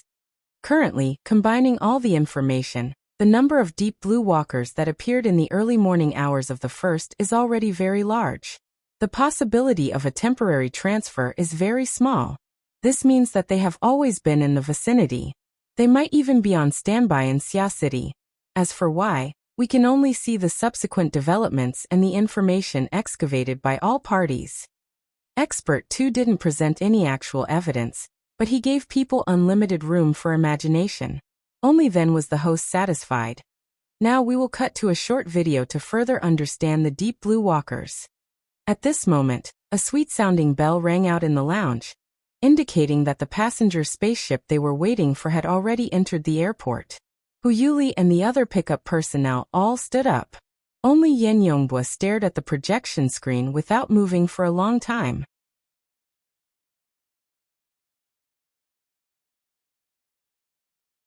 Chapter 163. Hu Yuli turned his head to look. Assistant Yen? Yen Yongbua didn't even raise his head as he spoke coldly. Cutting off Quantum Corporation from the program must have cost quite a bit. It's all right. The money was withdrawn from headquarters. They've always had a good relationship with the Star Associated Society. Hu Yuli responded with a smile. He didn't care if this smile was some sort of provocation. Frankly speaking, Hu Yuli really admired Yen Yongbua. Using a weapon on the level of a particle cannon in the vicinity of the residential area of Xia City was far too audacious. If the matter had been resolved satisfactorily, the company and the laboratory might have praised him for being courageous. But now Jack was dead, the test subjects were lost, and 2 deep blue walkers were lost. The entire operation was a complete failure. The so-called courageous had become arrogant. The direct losses caused during the operation could only be counted as a small fraction of all the troubles they faced. The Xia City government and military were already badly battered because of the human-faced arachnid incident. The cannon in the early morning hours of October 1st directly smashed the chaotic situation into a muddy pit. Who knew how many people in the political, military, and business circles wanted to fish in troubled waters and reshuffle the cards? 3 days after the incident, videos and photos of the deep blue walkers appearing in Xia City had already broken through Quantum Corporation's blockade and quietly circulated on the internet. After accumulating enough, it exploded with a bang. Although it didn't involve particle cannons or dark-side species, the deep blue walkers themselves were already an extremely prominent symbol of danger. In addition, earthquakes had occurred frequently over the past half a month. Both sides were intertwined together. Just a casual association would cause all kinds of strange and wonderful stories to circulate. Even the core insiders would be flabbergasted by some of these stories. These effects continued to ferment over the course of a week. The Star Associated Society, which had always pursued novelty and speed, even produced a special program a week after the incident. It wasn't unprecedented, but it was still very rare. Admittedly, Quantum Corporation's competitors were playing dirty in the dark, but it couldn't be denied that the entire incident was popular in society. At this point, the situation was completely out of control. As the nominally highest decision-making body on Earth, the Planetary Joint Development Organization Program Committee, Star Associated Committee, expressed disappointment with the Xia City government and military's ability to control. Please continue to the next page if this chapter is not finished. They were unable to properly control a war-level weapon like the charged particle cannon. They were unable to monitor a highly destructive team like the Deep Blue Walkers. They were unable to deal with the aftermath. The government and the military of Xia City had been slapped in the face over a dozen times. They flew into a rage out of humiliation. They immediately stopped all cooperation with Quantum Corporation regarding the human-faced arachnid matter. All sorts of investigation teams were sprayed out like water, heading towards every organization of Quantum Corporation. As for reasons such as the Darksider species, they were directly ignored in a situation where Quantum Corporation's headquarters was unable to fully endorse them. Hu Yuli had been managing the Xia City region for nearly a decade, but he had never encountered such a precarious situation. It was as if a team of military police would come in at any time and drag them all to prison. However, the headquarters still maintained an ambiguous attitude. On one hand, he didn't say a word about the suppression of Xia City's government and military. On the other hand, he controlled public opinion from beginning to end. He even controlled the tone of Xia City's government and military. He perfectly avoided the heart of the storm. No matter how one looked at it, they were treated like abandoned pawns. Hu Yuli's mental preparation had been going on for the past 3 days. After repeatedly smashing the jar, he became more and more calm and composed. On the other hand, it was worth exploring what Yin Yongbo was feeling right now. At this time, the sound of footsteps could already be heard from the VIP passageway. Hu Yuli called out once more. Assistant Yan? Yin Yongbo finally stood up. He straightened his collar and walked out with large strides. He walked in front out of habit, snatching Hu Yuli's seat of honor. Hu Yuli wasn't the least bit angry. Yin Yongbo's timing was just right. The group had just left when they saw a flight attendant leading a tall woman into the passageway. The woman wore a long, camel-colored windbreaker. She carried a large, dark brown backpack on one shoulder. Her upper body seemed to be casually draped in a white t-shirt with ghost patterns. The image of a ghost face was supported by the curved lines of the shirt. It was extremely bewitching. She wore black trousers and high heels under the hem of her shirt. Her long legs were straight and soul-stirring. Her long, wavy hair dyed brownish-yellow, draped behind her shoulders. She wore a black mask on her face, covering half of her porcelain-like cheeks. But when she saw the stream of people pouring out of the lounge, she smiled. Her slightly wide lips formed an upward curve. Her teeth were white like jade. She was confident and at ease. It made the dignified female flight attendant beside her pale in comparison. This chapter is not over. Please continue to the next page. Yin Yongbo took a deep breath and walked up to her. Supervisor Bai, it must have been hard for you to come all the way here. Hu Yuli followed and expressed his concern. I heard it wasn't a peaceful journey. It was hard to tell where Supervisor Bai was looking after her black mask. However, she responded to Hu Yuli's question. Yes, we were attacked by a 3-headed vulture. It was a false alarm. As she spoke, she carried her backpack and continued walking forward. Some of the flight attendants wanted to take the backpack from her, but for some reason, they didn't dare to move.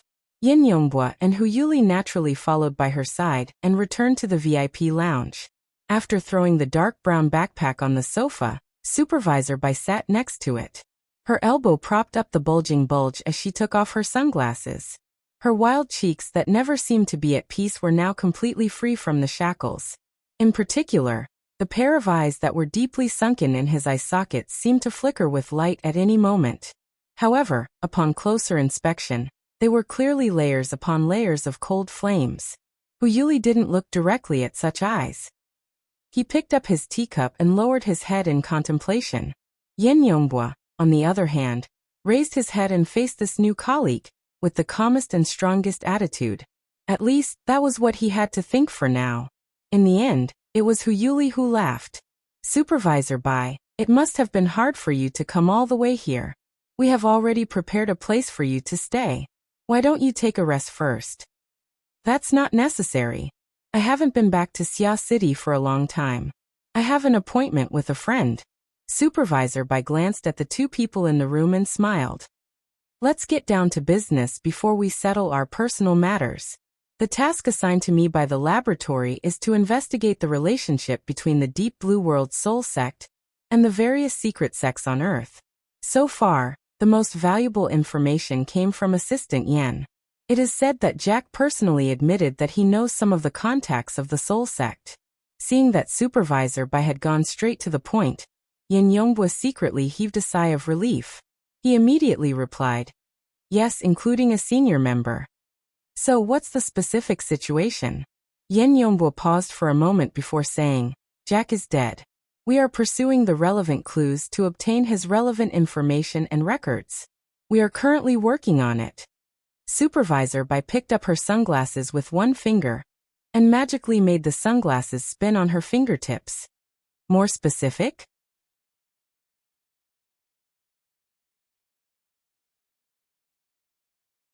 Chapter 164. Yen Yongbwa's gaze shifted from Supervisor Bai's slender fingertips. His expression turned gloomy, but he still remained calm. We believe that Jack was a modified human, at least until the night of September 30th. That way, his way of thinking would not have been able to surpass the template of the brain nucleus and would not have been creative. We have the template settings of his version of the brain nucleus and have used the exhaustive method to list all possible options. We have selected the ones with the highest probability and checked them one by one. Okay, and then? So far, we've searched through Jack's life circle, but we didn't find anything. The Apocalypse Laboratory searched through the cloud space where the data was uploaded, but we didn't find anything either. After various investigations, we can basically confirm that if there are any relevant data records, they must be carried by Jack. Yen Yongbwa glanced at Supervisor Bai's face and paused for a moment before continuing. We have searched the battlefield in the early morning of October 1st, but the Ability User Association's search was very thorough and did not leave anything valuable behind. This way, the target is likely to be in their internal bidding for the spoils of war. So far, we have recovered all the bidding goods through the middleman.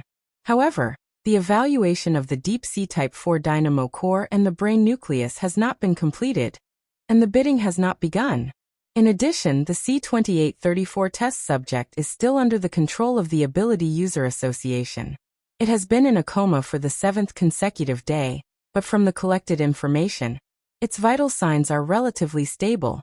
The lengthy speech could basically be regarded as a work report. Yen Yongbwa felt this halfway through his speech. However, the arrow was already on the bow, and there was no reason to stop halfway. Supervisor Bai did not respond immediately after the long speech. She seemed to be digesting the information, and seemed to be in a daze. Yen Yongbwa hated this kind of situation where he had to wait for someone to express their stance, but he still had to wait patiently. At the same time, his heart slowly sank. This was the last thing he wanted to see. Uyuli was still drinking his tea, his eyes narrowed. After about half a minute, Supervisor Bai finally said, After listening to Assistant Yen, I am relieved. Yen Yongbwa's eyes lit up and a smile appeared on his face. Supervisor Bai, before returning to Xia City, I actually had a headache. After all, our missions are different. Even if we have a bit of cooperation with Jack and the C-2834 test subject, the following work will inevitably divide Xia City's current strength. Supervisor Bai leaned against her backpack and changed into a more comfortable position. It's all good now. All the measures that Assistant Yen has taken so far are under control. If this chapter is not finished, please turn the page. In this case, I don't need to be polite, I can just use it. Yen Yongbwa's expression changed. His current position was the CEO of the Rainbow Fund and the assistant manager of the Sky Blue Security Company.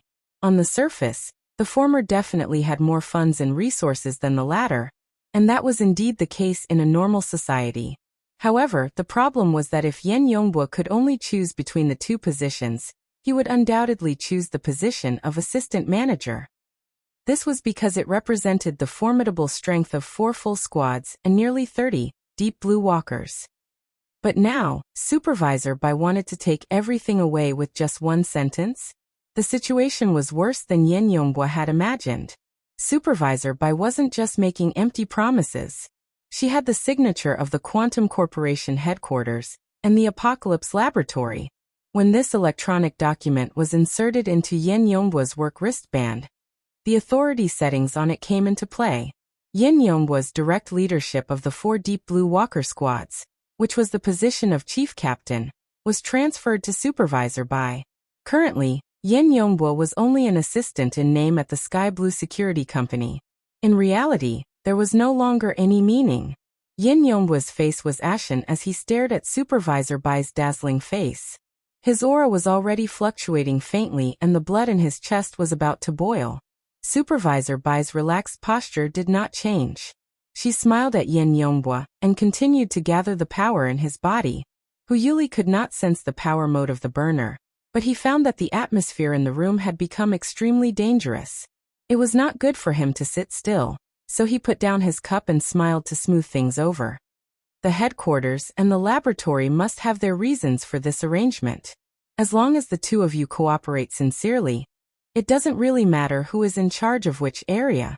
In the end, there is still a difference. Supervisor Bai was surprisingly frank. As for the specific difference, Assistant Yen, no, CEO Yen can slowly experience it. Oh, I haven't congratulated you on your promotion to CEO. See you later. As she spoke, she stood up, picked up her large backpack, and prepared to leave. Yin Yongbua stood up abruptly. For a moment, he really wanted to pounce on her, but in the end, his feet rooted to the ground. Only a hoarse voice squeezed out of his throat, but even he himself did not know what he said. Supervisor Bai seemed to have heard it clearly. Do you want to know the reason or the result? Why don't I tell you both? Research is not your job, so mistakes can be forgiven. Excavation is a task you cannot afford to make mistakes. However, Xia City's limited power cannot be divided up just for you. At the end of the day, you are still. This chapter is not over. Please continue to the next page. Failure is inevitable. As for the reason, it is very simple. You are on the wrong team. She smiled slightly. When she passed by Yin Yongbua, she patted his face lightly, then put on her sunglasses and walked out. Yin Yongbua was in a daze. When the door to the lounge opened, he seemed to have woken up from a dream. Finally, he rushed forward, and the words that he thought he would never say rushed out of his throat. Supervisor Bai, you should know that I didn't choose a side. Supervisor Bai aimed her dark glasses at him. Are you refuting me? Fine, so what if I have wronged you? Yes, you are very self-aware. You gave up your job at the Apocalypse Laboratory. And your research mission you came to Xia City and took charge. I heard that you even want to pursue the He family's daughter? Yin Yongbua was a little stunned and did not know how to answer. Supervisor Bai's lips cracked slightly, revealing a beautiful and magnanimous smile. Do you want to realize your self-worth? What is your value? I'm sorry, I have to quote someone. Without the platform of Quantum Corporation and the Apocalypse Laboratory, you are nothing. You chose the excavation mission and chose to work as a human. You are destined to be dominated by God. Then if you chose the research mission and chose to work as a god, then dedicate yourself to God. Now do you understand where your mistake is? You are indeed on the wrong team. You are wrong because you are on your own side. Yin Yongbua was stunned on the spot. You are the first burner since the creation of Earth. You should understand where your value lies. If you are willing to cooperate, you can show it at any time. These 4 teams of Deep Blue Walkers are still yours. Supervisor Bai raised her hand and shook her fingers lightly, bidding him farewell. Soon, Supervisor Bai's figure disappeared into the VIP passageway. Yin Yongbua stood at the door in a daze. Inside the room, Hu Yuli saw him like this. He was delighted, but also felt a little sad. In the end, all that was left was rejoicing. Fortunately, I am going to retire. I missed another chapter. As of yesterday, I have updated 30 chapters in 9 days. That is 6 chapters less than expected. I really overestimated myself. Fortunately, the holidays are coming soon. Current progress. Subscription monthly pass February 15th. In addition, adjust the update time. Try to avoid being affected by class affairs. The 4 updates will be at 8 o'clock, 1400 hours, 2000 hours and 2400 hours. Do your best to update at a fixed time. The positive and negative time should not exceed half an hour. But if you adjust the schedule, it will probably be at the end of the holidays. Everyone, please bear with these 2 points and lose weight.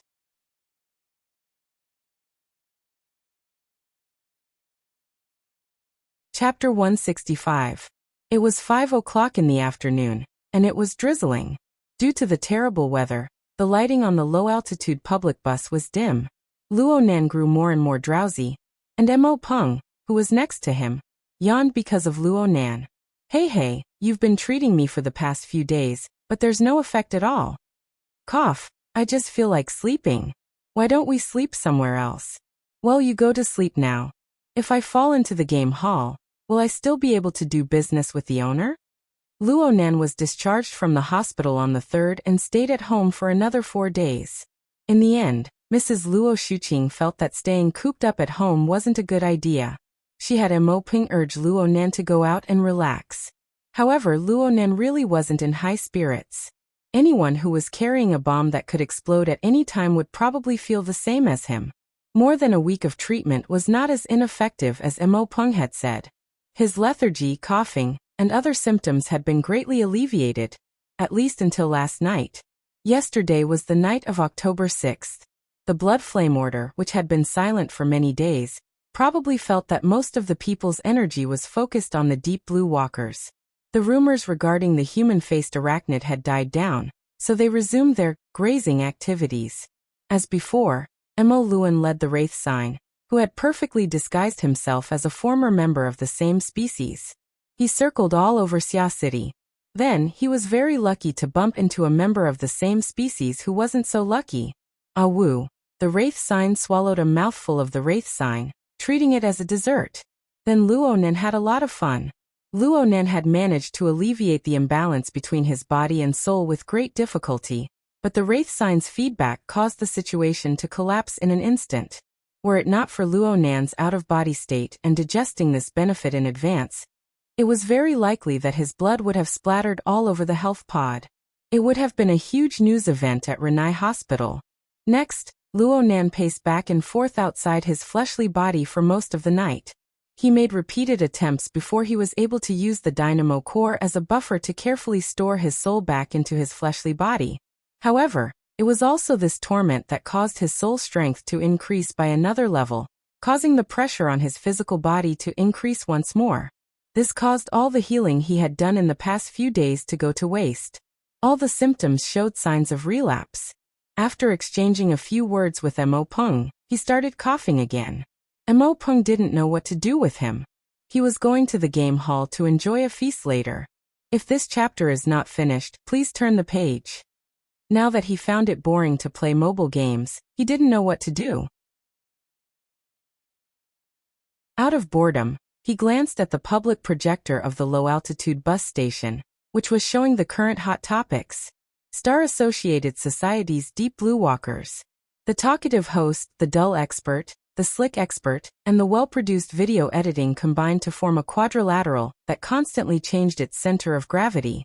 It was actually very attractive. Mo Peng was captivated by the edited footage of the Deep Blue Walker. At that moment, the program entered the interactive segment between the audience and the experts. The host eliminated the ridiculous topics like, are there mutants in the underground of Xia City? And does the Deep Blue Walker symbolize war? He chose a more professional and more basic question. There's a saying that Deep Blue Walkers don't just refer to a single piece of equipment. They also don't refer to a single person. Only when the burner is combined with a deep blue armor custom-made for them can they be considered a true Deep Blue Walker. Is that right? Wrong. The dull expert was an authoritative figure in the relevant field. His professional knowledge was impeccable. He immediately replied, strictly speaking, Deep Blue Walkers can be considered a kind of systematic concept. It is established on the basis of system theory and the archetype neural format theory. It requires the human nervous system to be the core to arrange all kinds of resources and obtain the most optimal results. The first application research of this theory was conducted by Quantum Corporation's Deep Blue project. As for the Walker, it's another name for the prototype machine. It has two meanings. The first is a pedestrian on the road. The second is a Buddhist term that specifically refers to a person who has entered the path of cultivation, but hasn't taken a vow. In other words, this research is only at the beginning. It's just on the road. There's still a lot of follow-up work to do. In terms of the individual, the burner is fully deserving of being the core. It's just that it's limited by the natural conditions of the human body. It needs a special exoskeleton to supplement and assist. Therefore, the relationship between the burner and the custom-made armor is one of leading and supporting. It's not a parallel relationship. From my personal point of view, the relationship between man and machine should be that of core and supporting. The supporting equipment supports the lower limit of a deep blue walker. The autonomous consciousness of man determines the upper limit of a deep blue walker. The host was already starting to regret letting the dull expert speak. At this moment, who knew how many people in the audience at this moment? It was unknown how many people in the audience were watching. They would close their eyes and yawn. Or they would simply switch channels. Mo Peng was one of the yawning members of the audience. But when he turned his head, he saw that Luo Nan had raised his head at an unknown time. Luo Nan was staring fixedly at the projection screen. Oh right, this wooden expert was promoting the archetype formatting theory. It was the thing that Luo Nan couldn't stand. Mo Peng was really worried that Luo Nan would get angry and fall sick again. He hurriedly advised, "This bro is showing off. It's as if he's the only one who understands. What you say isn't without reason." Luo Nan was referring to the words autonomous consciousness of man that came after the wooden expert.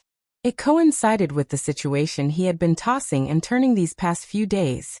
It was just that the situation was a bit more complicated. But Luo Nan could foresee that if he could increase the endurance of his fleshly body, then the lower limit of his abilities would correspondingly increase. The problem was how to do it. It was practically impossible to keep up with the tempo of increasing the strength of his fleshly body step by step. Then, should he transform his body? Mo Peng gave him a push just as he was muttering to himself, "Let's go. We're at our stop." The low-altitude bus stopped at the most bustling city center of Xia City. No matter what time of day it was, this place was always filled with people. Luo Nan did not have a good feeling about this place because it was far too stifling. As he walked on the pedestrian walkway, the towering buildings all around him seemed as if they would collapse at any time. Ahaha, Frost River reality. I'm coming again. Mo Peng suddenly became excited. Luo Nan raised his head and saw the gorgeous holographic advertising wall of Frost River reality, not too far away. It was currently broadcasting scenes of hot-blooded battles. Battles in the wilderness, battles in lava, battles in the deep sea, battles in space. Each and every battle scene seemed to be real. They attracted the gazes of passers-by. Virtual reality had a fatal attraction to almost all young people. As the largest reality-based chain store in Xia City, every Frost River reality was actually a large-scale amusement park. There was no need to worry about not having a place to kill time. Of course, with Mo Peng's personality, it was impossible for him to quietly come and play with 2 or 3 people. Just as he was looking left and right for people, a call came in. "Peng 17 Lil Nanster, come over here. You guys are really slow. I've been drinking so much cold drinks that my spine is about to freeze." A group of young boys and girls had already stopped at an ice cream store near Frost River reality. They were just waiting for them to come over.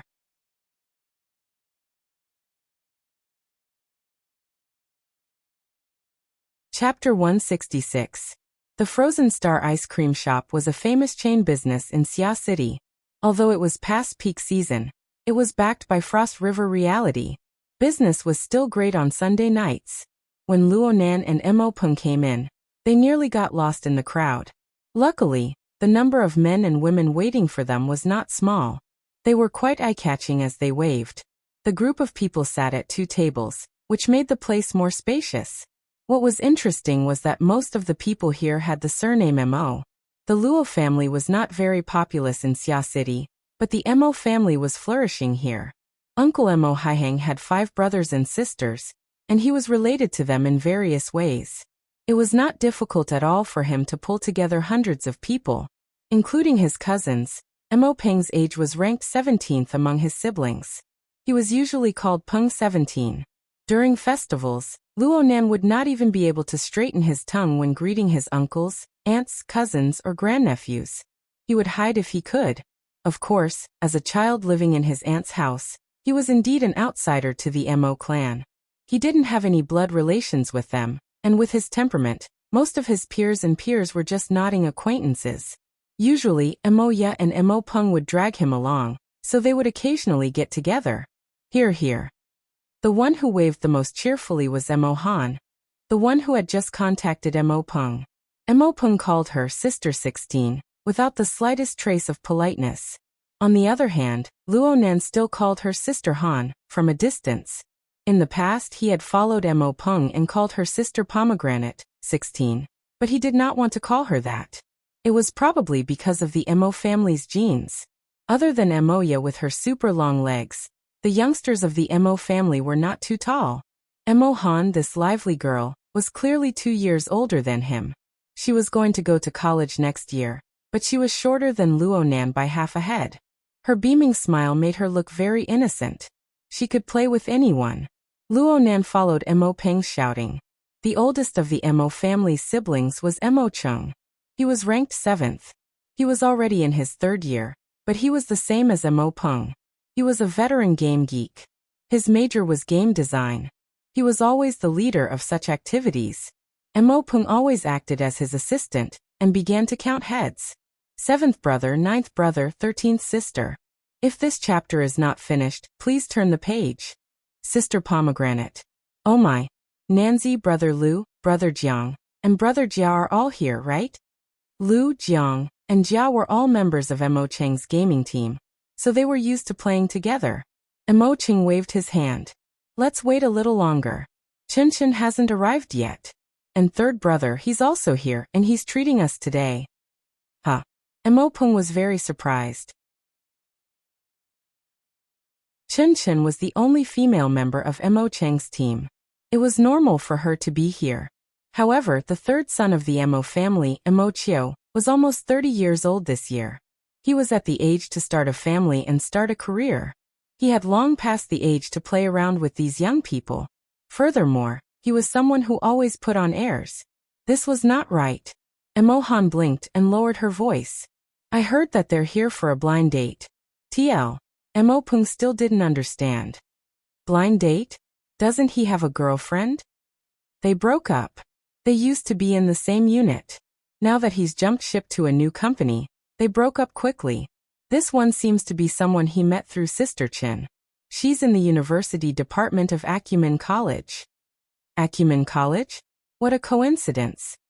Mo Peng looked at Luo Nan. She's a teacher. No way. She's a student. Holy crap. An old cow eating young grass. Mo Han wrinkled her nose. I heard that she's a beauty. She's an officer in the University Department of Acumen College. She's graduating this year. Hey Lil Nancy, it's time for you to play your role. Is there such a person in your school? Luo Nan just laughed. How could he say anything? Mo Peng was very impressed. It looks like 3rd brother Chiu has struck it rich. He invited the 10 of us to play games for the sake of a blind date? In the name of friendship. Mo Han had the appearance of someone who understood the world. Playing games is good. Don't look at how many people there are. Who cares about who in virtual reality? In the end, aren't they the ones alone? They can do whatever they want. Mo Peng gave a thumbs up to this Sister Pomegranate, who dared to say anything. At this time, Mo Chiu, who became the center of the conversation, walked into the ice cream shop. He was dressed casually. His height was average, but his figure was maintained quite well. He looked very spirited. He had the maturity of a person in society and a bit of superiority. Perhaps it was very lethal to young girls who had yet to leave school. Mo Chiu frowned a bit at the noise of the ice cream shop. This chapter is not finished. Please turn the page. This wasn't his ideal location for a friendship. Actually, Frost River reality wasn't it either. But since he was already here, he would take things as they came. He greeted his group of brothers and sisters. His posture was calm and he looked very confident. After taking a seat, he asked Mo Chung. Chung 7, they haven't arrived yet? Chen Chen just went to pick up her sister from the hospital. She just happened to be here to relax. She might be a bit late. How many people are coming over there? Currently there are 4, 3 women and 1 man. Chen Chen and her sister are your targets. One of them might be her sister's boyfriend. Oh, they're here. As soon as Mo Chung said this, everyone's gazes turned towards him in unison. Which one is the blind date? Sister Chen's left or right? It's definitely the left. She's over there. She suits third bro's taste very well. The one on the right should be Sister Chen's sister. She's almost 1.7 meters tall. She's only in high school. Third bro shouldn't be this shameless. Emopeng chuckled. High school? High school is good. She can socialize with me too. Emohan extended her hand and gestured on top of his head. Girls with short bodies are cute. Boys with short bodies. She suddenly felt the unfriendly gazes from all around her halfway through her words. She stuck out her tongue and stopped talking. Chen Chen's group had already arrived while they were whispering. Emochio took the lead, and everyone stood up to greet them. Luonan just stood up when he saw the slim woman next to Sister Chen. He was stupefied. She didn't immediately discover Luonan in the crowd. Instead, she followed her sister and greeted everyone. But she still had to see the two locked gazes. Luonan had already mentally prepared himself, but the other's face paled. She didn't make a sound. Sister Chen had already introduced herself clearly. My sister, Chen Xiaolin. Acumen College's Mutual Aid Association's secretary. That's right. She was Shuilei's girlfriend, Chen Xiaolin, who was admitted to the hospital for treatment after suffering a fright at the Limestone Water Village pub last Friday. Luonan never expected to bump into her in this kind of situation. It looked like Chen Xiaolin's impression of him hadn't been eased by nearly 10 days of treatment. This was awkward.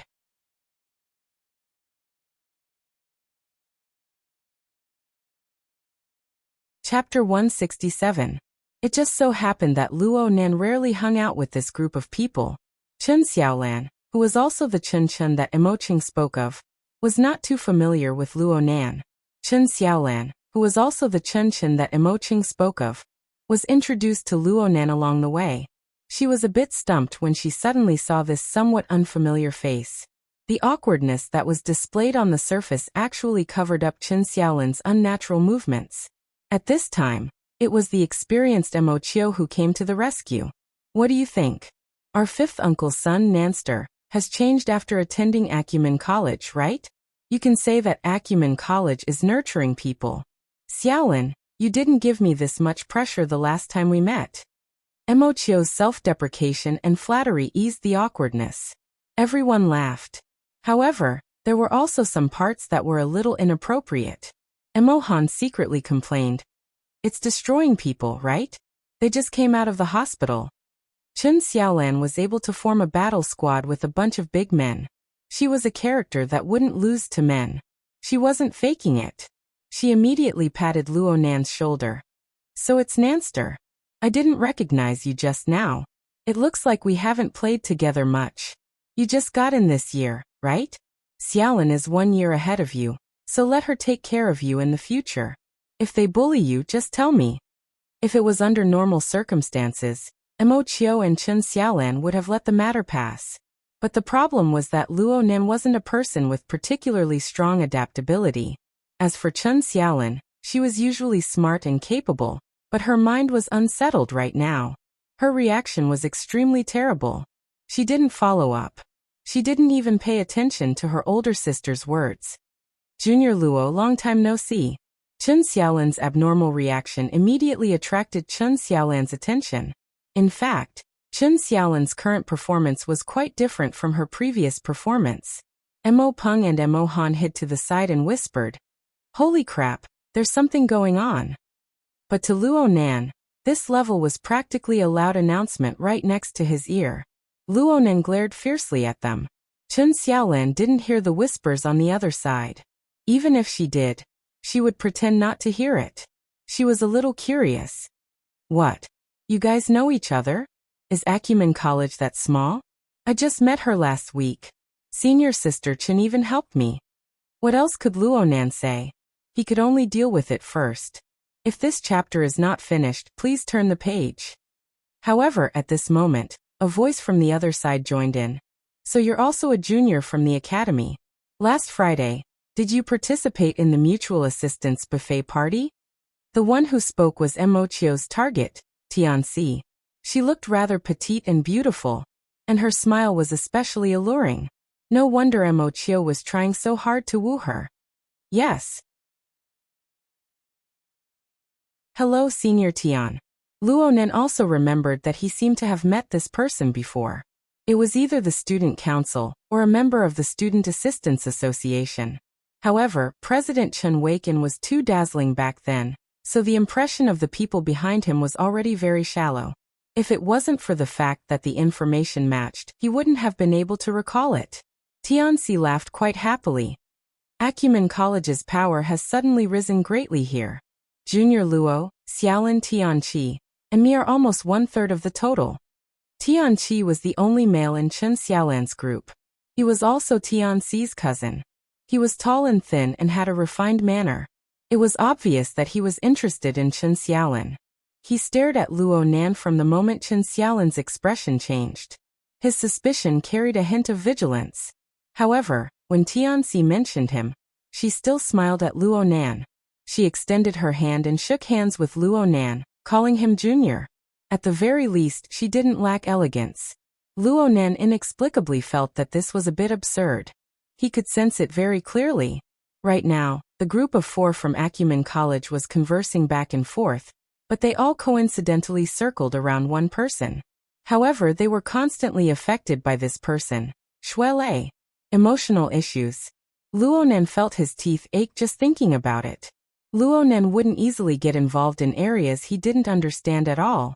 However, he had participated in the unforeseen event between Shuelei and Chen Xiaolan to a large extent. He didn't feel that he had done anything wrong.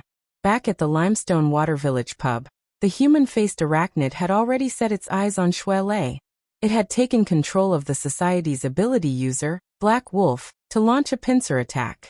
It was clear that the human-faced arachnid wanted to treat Shuelei as food.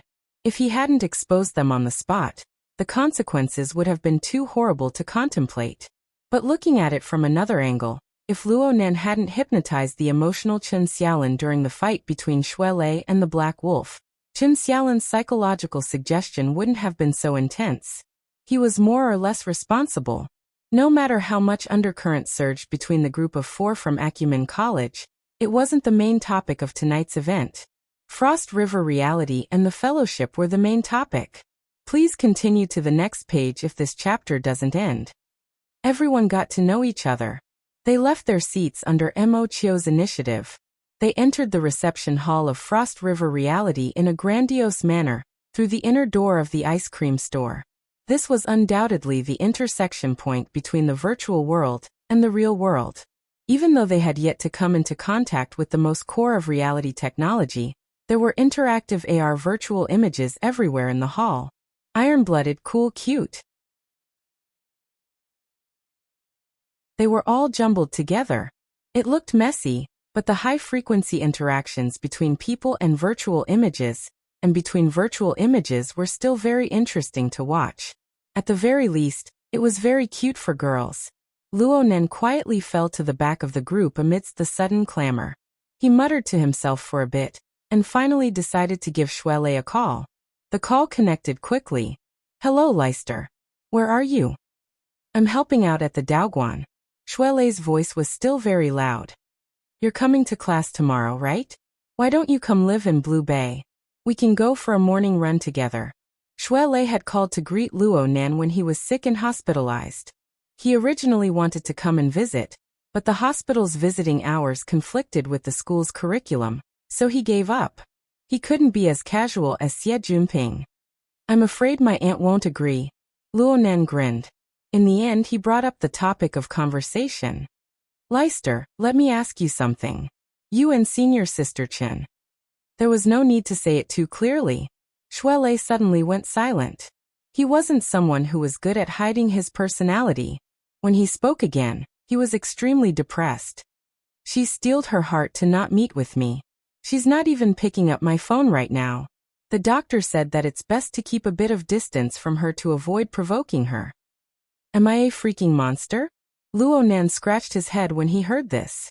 He hesitated for a moment before saying, "I saw her at Frost River Reality.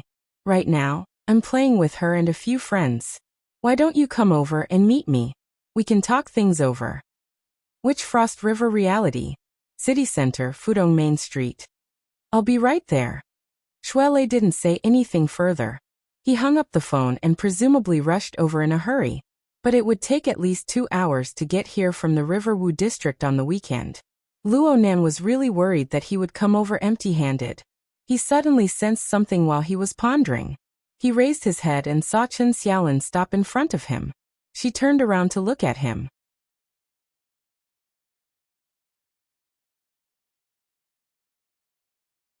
Chapter 168. Clearly, Chen Xiaolin was deliberately waiting for Luo Nan. Tian Luo Nan greeted. Senior Sister Chen. Chen Xiaolin spoke very bluntly. You're in contact with Leicester? Luo Nan was a bit embarrassed. His coughing came surging up at this time, and his face turned red. But now that they had pulled away from the team in front of them, some things could be said. I heard that Senior Sister hasn't seen him all this time. Actually, the matter at the time. Luo Nan coughed with great difficulty. He wanted to explain, but he didn't know where to start. From the bottom of his heart, he felt that it was better for Chen Xiaolin to never know about this level of things. I can more or less understand what happened.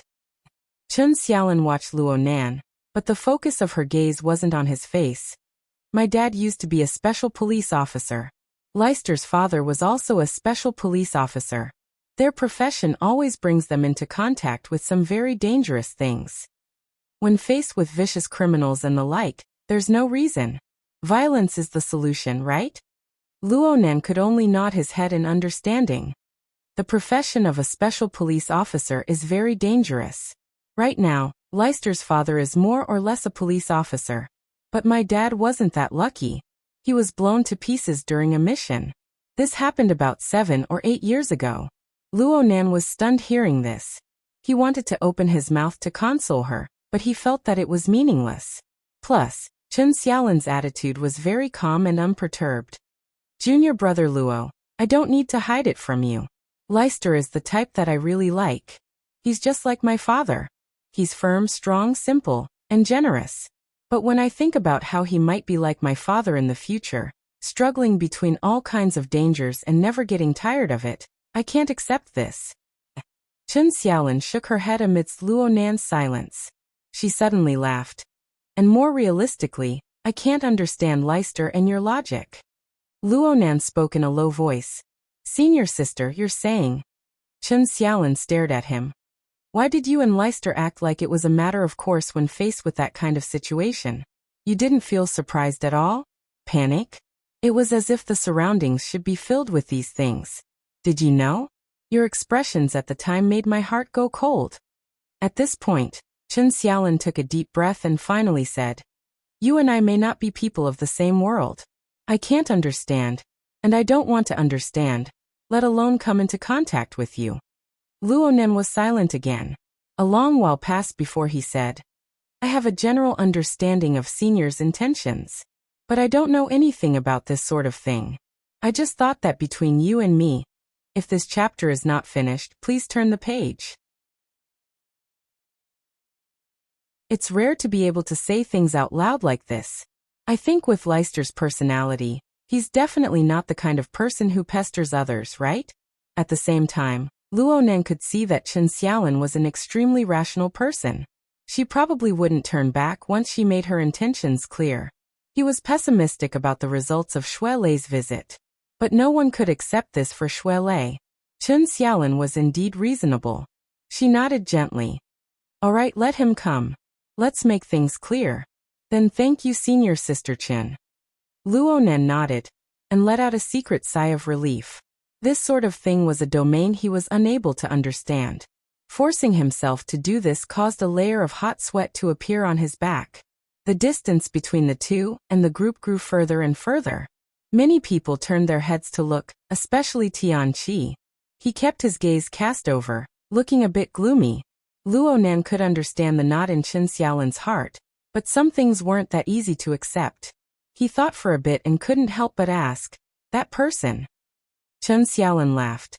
She actually flexed her arm to make a bulging motion. He's not my type. Clearly, Chen Xiaolin's mental state had calmed down quite a bit after talking about this matter. She could tell jokes now. This was obviously good for her, but the result for Shui Lei would only be more negative. Luo Nan sighed in his mind. He and Chen Xiaolin increased their pace to catch up to the group. Right now the situation of the large group was quite interesting. Most people were paying attention to the center of attention of this get-together, which was Mo Chiu and Tianxi. However, Tianxi was paying attention to Tianqi, and Tianqi was paying attention to Chen Xiaolin. This chain of attention continued on, and unwittingly, Luo Nan and Chen Xiaolin became the center of everyone's gazes. Of course, Luo Nan and Chen Xiaolin were magnanimous, but people felt that they weren't magnanimous enough. Tianqi found it hard to say some things, so Tianxi smiled and said, "Junior Nan, what are you talking about with our Xiaolin? Could it be that the matter last week wasn't settled? Was it because of the society?" "Oh right." Mo Peng realized something in hindsight. "Last Wednesday, I remember my sister saying that you were going to test for the Mystic Arts Research Society.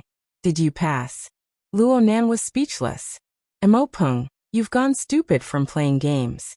Over 10 days have passed. Just how slow are you going to be? You're still holding on to the past and not letting go." Tianxi and Luo Nan broke into laughter in surprise before Luo Nan could respond. Tianxi said, "The Mystic Arts Research Society?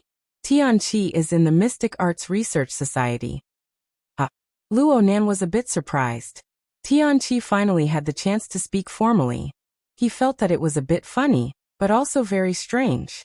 This chapter is not finished. Please turn the page.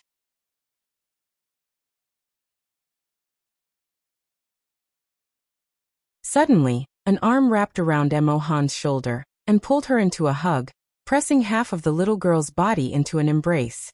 The smell of alcohol and saliva sprayed onto the side of her face as she chuckled. Mo Han was caught off guard and screamed in fright. "I'm finally home. I wish everyone a happy Mid-Autumn festival. I'm going all out to finish writing."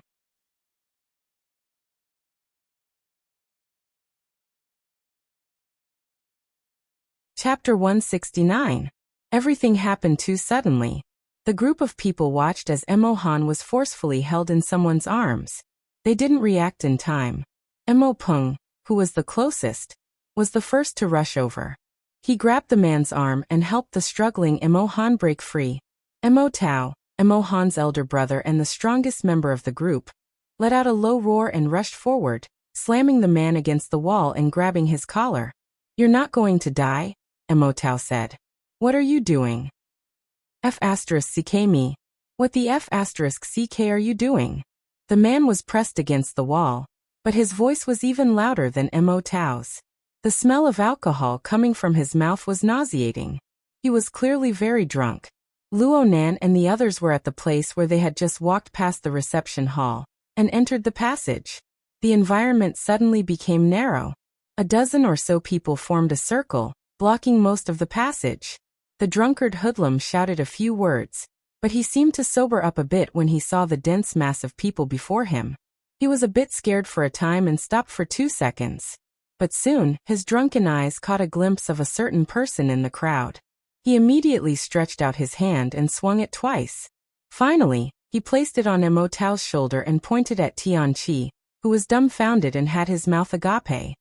"What's up, little Tianqi? You can just flip your face when you want it outside?" "The Officer Huang." Tianqi blurted out the first word, but he couldn't hold back the rest of the words. The man's many years of accumulated power made him feel weak in his heart. But the current situation truly exceeded the limits of his face. His fair face soon flushed red. If he could, Tianqi would certainly want to dig a hole in the ground and bury himself in it. Fortunately, his cousin Tianxi stepped forward bravely and angrily rebuked. "Huang Bingzhen, what kind of drunken madness is this?" The drunkard hoodlum narrowed his eyes. With great difficulty, he saw Tianxi's face clearly under the blurred light of the hallway. He laughed again. "Tianxi. See Sister Cici." This guy called Huang Bingzhen was at most in his 20s. His drunken face perfectly accentuated his usual arrogance. "Sister Cici, long time no see. What's up? Is it the student union or the student union? These people around me look unfamiliar. Don't crowd around me, I'm bored." He tried hard to pry Mo Tao's hand away but failed. This made him a little annoyed. "Hey, you already know who I am. Who are you trying to fool?" At that moment some people in the crowd, If this chapter is not finished, please turn the page. Luonan finally found some relevant memories. That's right, it's this Huang Bingjin. According to the intelligence report, he's an officer of the Mystic Arts Research Society. He's a typical rich second generation and a pervert. Last Friday night at the Limestone Water Village pub, Cat Eyes had smashed him into the wall. Perhaps it was because he had taken too many drugs at the time, but that experience clearly did not teach him a sufficient lesson. Tianxi naturally knew the ins and outs of Huang Bingjin. She wasn't afraid of his position in the school, but she was afraid of the Huang family's social influence. Her expression was very unsightly. Huang Bingjin, who did you come with? If you're drunk, go puke in the toilet. Is it fun to lose face outside? The Mystic Arts Research Society and Acumen College have lost all face because of you. Huang Bingjin had a cheeky grin on his face. It's fine. Sister Cece is so pretty. She'll grow back sooner or later. Everyone could see that there was no way to communicate with this fellow at this time. Mo Chio confirmed that Mo Han wasn't injured, so he didn't want to tangle with her any longer. He took advantage of the situation to close the distance between him and Tianxi. He lightly embraced her shoulder. Let's go. We can't lower ourselves to the level of a drunkard. Tao Jiu, let's go. Mo Tao glared fiercely at Huang Bingjin. He grabbed Huang Bingjin by the collar and slammed him into the wall before letting go. Who knew that once Huang Bingjin regained his freedom, he would run his mouth like a train? Hey, my friend over there. You're familiar with this line of work. Did you ask me for permission before doing this? Did you ask their president, Chen Chen? This fellow had an intoxicated look on his face, but his heart wasn't. His words were poisonous. Tianxi's face turned green from anger, but the more she was like this, the more excited Huang Bingjin became. So you guys are all hooking up, but I'm not allowed to hug a little girl. Come, little girl. Let me tell you about the Mystic Arts Research Society. He reached out to hug Mo Han as he spoke, but Mo Han, who had come back to her senses, wasn't someone easy to deal with. She immediately kicked out, hitting Huang Bingjin's shin bone. Mo Han was wearing pointy leather shoes. Her kick was filled with hatred. Huang Bingjin immediately let out a miserable groan. He hugged his leg and jumped, but he didn't stand firm. He fell to the ground, battered and exhausted. Let's go. Mo Chio didn't want to make a big deal out of this. He suppressed the unhappiness in his heart and called his companions to leave. The group of people walked inside, leaving Huang Bingjin behind. Huang Bingjin shouted, F***CK me, F***CK me. When they reached the corner of the passage, Mo Peng turned his head and swept a glance at Huang Bingjin, who was still cursing on the ground. He muttered, this guy's mouth is too sharp. I'm afraid I won't be able to have fun tonight. This chapter is not finished. Please turn the page. Luo Nen grunted. He looked at Tianxi and Tianqi's preoccupied appearances. This was indeed the case. When they turned the corner, Luo Nan's line of sight could no longer be seen. However, the range of Luo Nan's mental senses still covered Huang Bingjin. He discovered that someone had gone over to greet Huang Bingjin, just as they turned the corner. Clearly, this person had seen the conflict earlier, but intentionally avoided trouble. Luonan had actually seen this person before. He was Lu Tao from Xie Juanping's circle of friends. At the same time, he was also a high-ranking member of the construction society. He wore gold-rimmed glasses and had a very scholarly appearance. Huang Bingjin was from the Mystic Arts Research Society. The circle of this group of rich second-generation kids far exceeded the circle of the school's societies. It didn't seem like a cruel bidding war was going on at all. Tonight, Mo Chio had actually spared no expense for this get-together. He specifically booked a large private room to facilitate the preparation work before entering. After the group of people entered the private room, they were guided by the AI to the scanning area to stand. The relevant equipment examined their body shapes, body characteristics, and so on. Data models were built, peripherals were matched, and so on were used to achieve the best effect of reality. Actually, the vast majority of people had accounts at Frost River Reality. A single scan was enough to connect with their previous data. They could stand for a bit and come out. But there were always exceptions to everything. Only Luo Nen could not get through the scan. Mo Peng was impatient. What's going on? Nanster, I brought you to play before. As a veteran gaming geek, Mo Cheng was quite clear about the things here. He shook his head and said, Nanster, you came last year. You're half a head taller than last year. You've developed, but you don't play often. The system needs to readjust. Luo Nan was well aware that the drug stimulation had caused quite a large change to his body over the years. Now there was no more drug stimulation, but under the stimulation of soul strength, the changes would probably be even greater in the days to come. He laughed. Actually, it's nothing. I told you earlier that I wouldn't play sensual games. Why wouldn't you play? Mo Han found it strange. Isn't this the reason we came to Frost River Reality? This. Luo Nan's skin finally went through, but a rare yellow light lit up in the scanning area. There was also a prompt. Distinguished customer, we are very sorry to disturb your gaming progress. Since you are currently undergoing treatment, according to the doctor's advice, please do not engage in highly stimulating games. Strive to update on time tomorrow and try to make up for it. Current payment progress. Monthly subscription March 15th.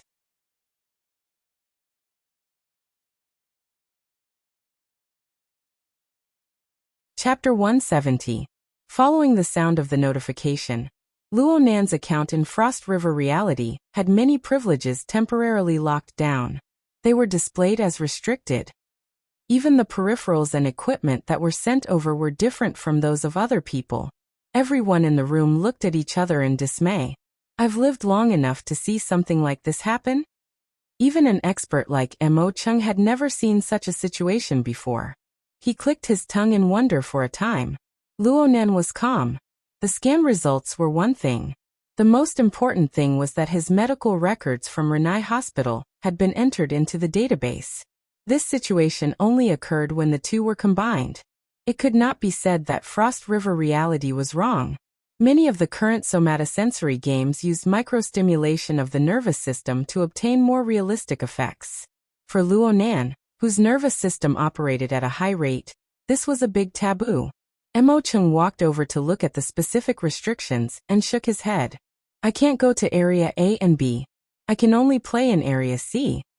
The gaming area of Frost River Reality had a total of 3 levels. Area A was Reality Replica, Area B was Reality Immersion, and Area C was Reality Experience. The intensity of stimulation to the nervous system decreased in order. Of course, the degree of playability was the same. Area C was generally targeted at the elderly, children, or adults who wanted to relax. Young people who pursued excitement generally disdained this area. Luo Nen had talked to Mo Peng about the intensity of the game before he came. He just did not expect Frost River Reality and the hospital to be so extreme. Mo Peng reacted quickly. He spoke with a sense of loyalty. Then how about this? I'll accompany Nanster to Area C to practice his wilderness skills. You guys go wherever you need to go. Luo Nen walked out of the scan area and put on his combat suit peripherals. At the same time, he shook his head. I don't need you to accompany me. You can go play with Brother Seven and the others. It was not easy for a gaming madman like Mo Peng to come here. He definitely wanted to go to the most exciting area, Area A, to experience the effects of reality to the fullest. Mo Peng was still thinking about it. At this time, Tianxi smiled and raised her hand. I can't play games. I can't stand things that are too exciting. I'll stay in Area C. Since she had started, Mo Chiu laughed. I'll also stay in Area C. Everyone else can play however they want. Just be careful. Chung 7, don't go crazy. Watch over everyone. No problem. Mo Chung said this. It was hard to say how much he listened. If this chapter is not finished, please turn the page. Chun Xiaolin wasn't very interested, but Mo Han and Mo Rue pulled her to Area B. Tianqi also had a lot on his mind, but he definitely had to be on guard against this kind of natural third wheel. At that moment, Mo Tao and Mo Peng dragged him to Area A. The group of people were quickly assigned and left in a huff.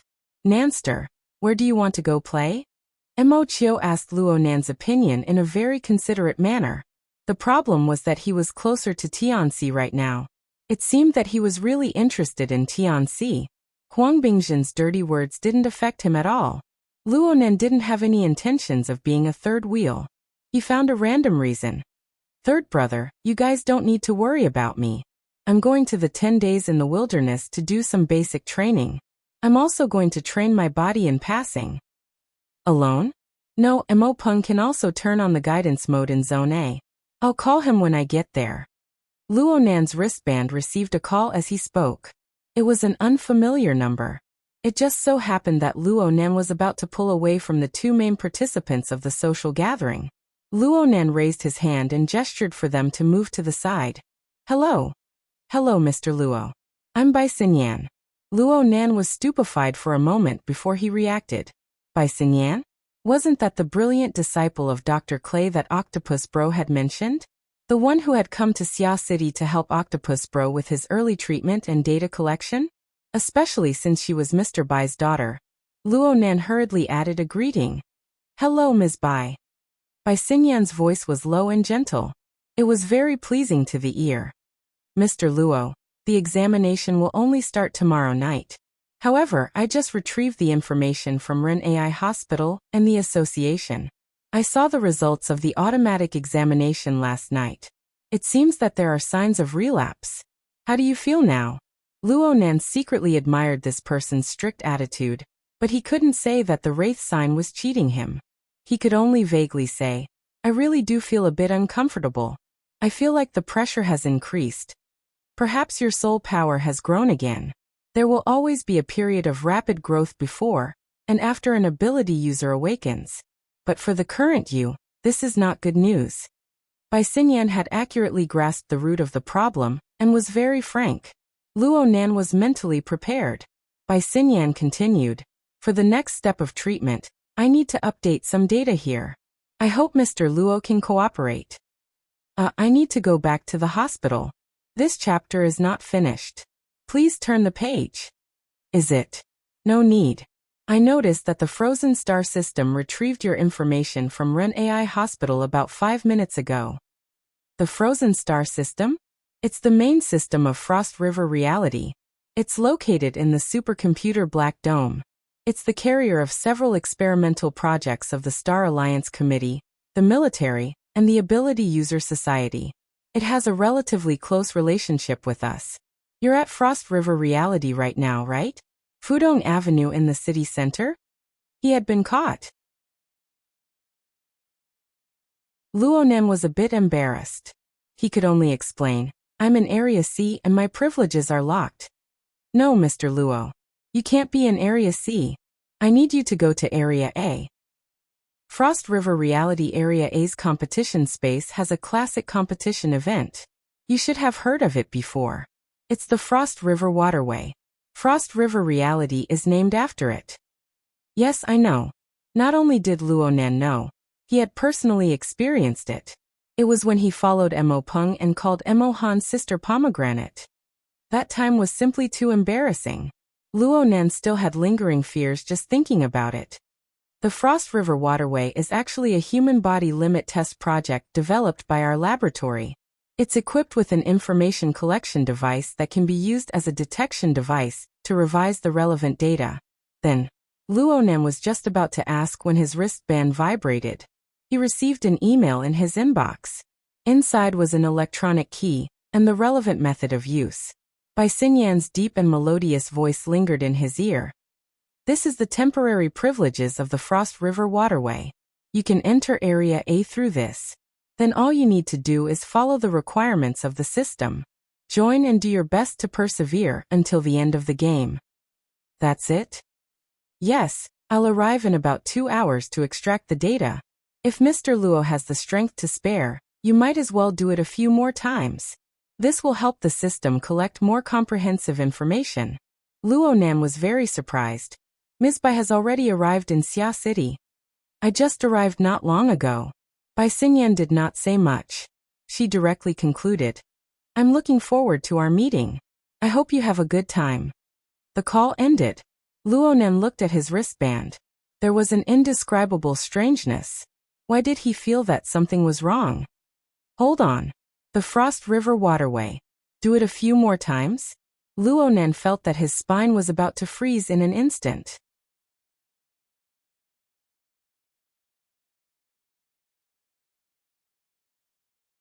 Chapter 171. Luonan stood still. He stopped at the boundary between Area C and the guide area. Ahead was the reality area filled with AR virtual images. Through the strengthening of the external goggles, these virtual images had a bit of a cartoon flavor to them. It was hard to tell the difference between reality and illusion. Some advanced players could choose their virtual guide. From virtual idols to game heroes, there was no problem. Therefore, the area ahead suddenly became lively and clamorous. Real human figures and virtual images mixed together. It was a dazzling sight. Luonan talked as he walked. His speed was very slow. Emochio and Tianxi were already in front of him. He thought for a bit and did not enter Area C. Instead, he used the Hexa-ear to contact Bro Octopus.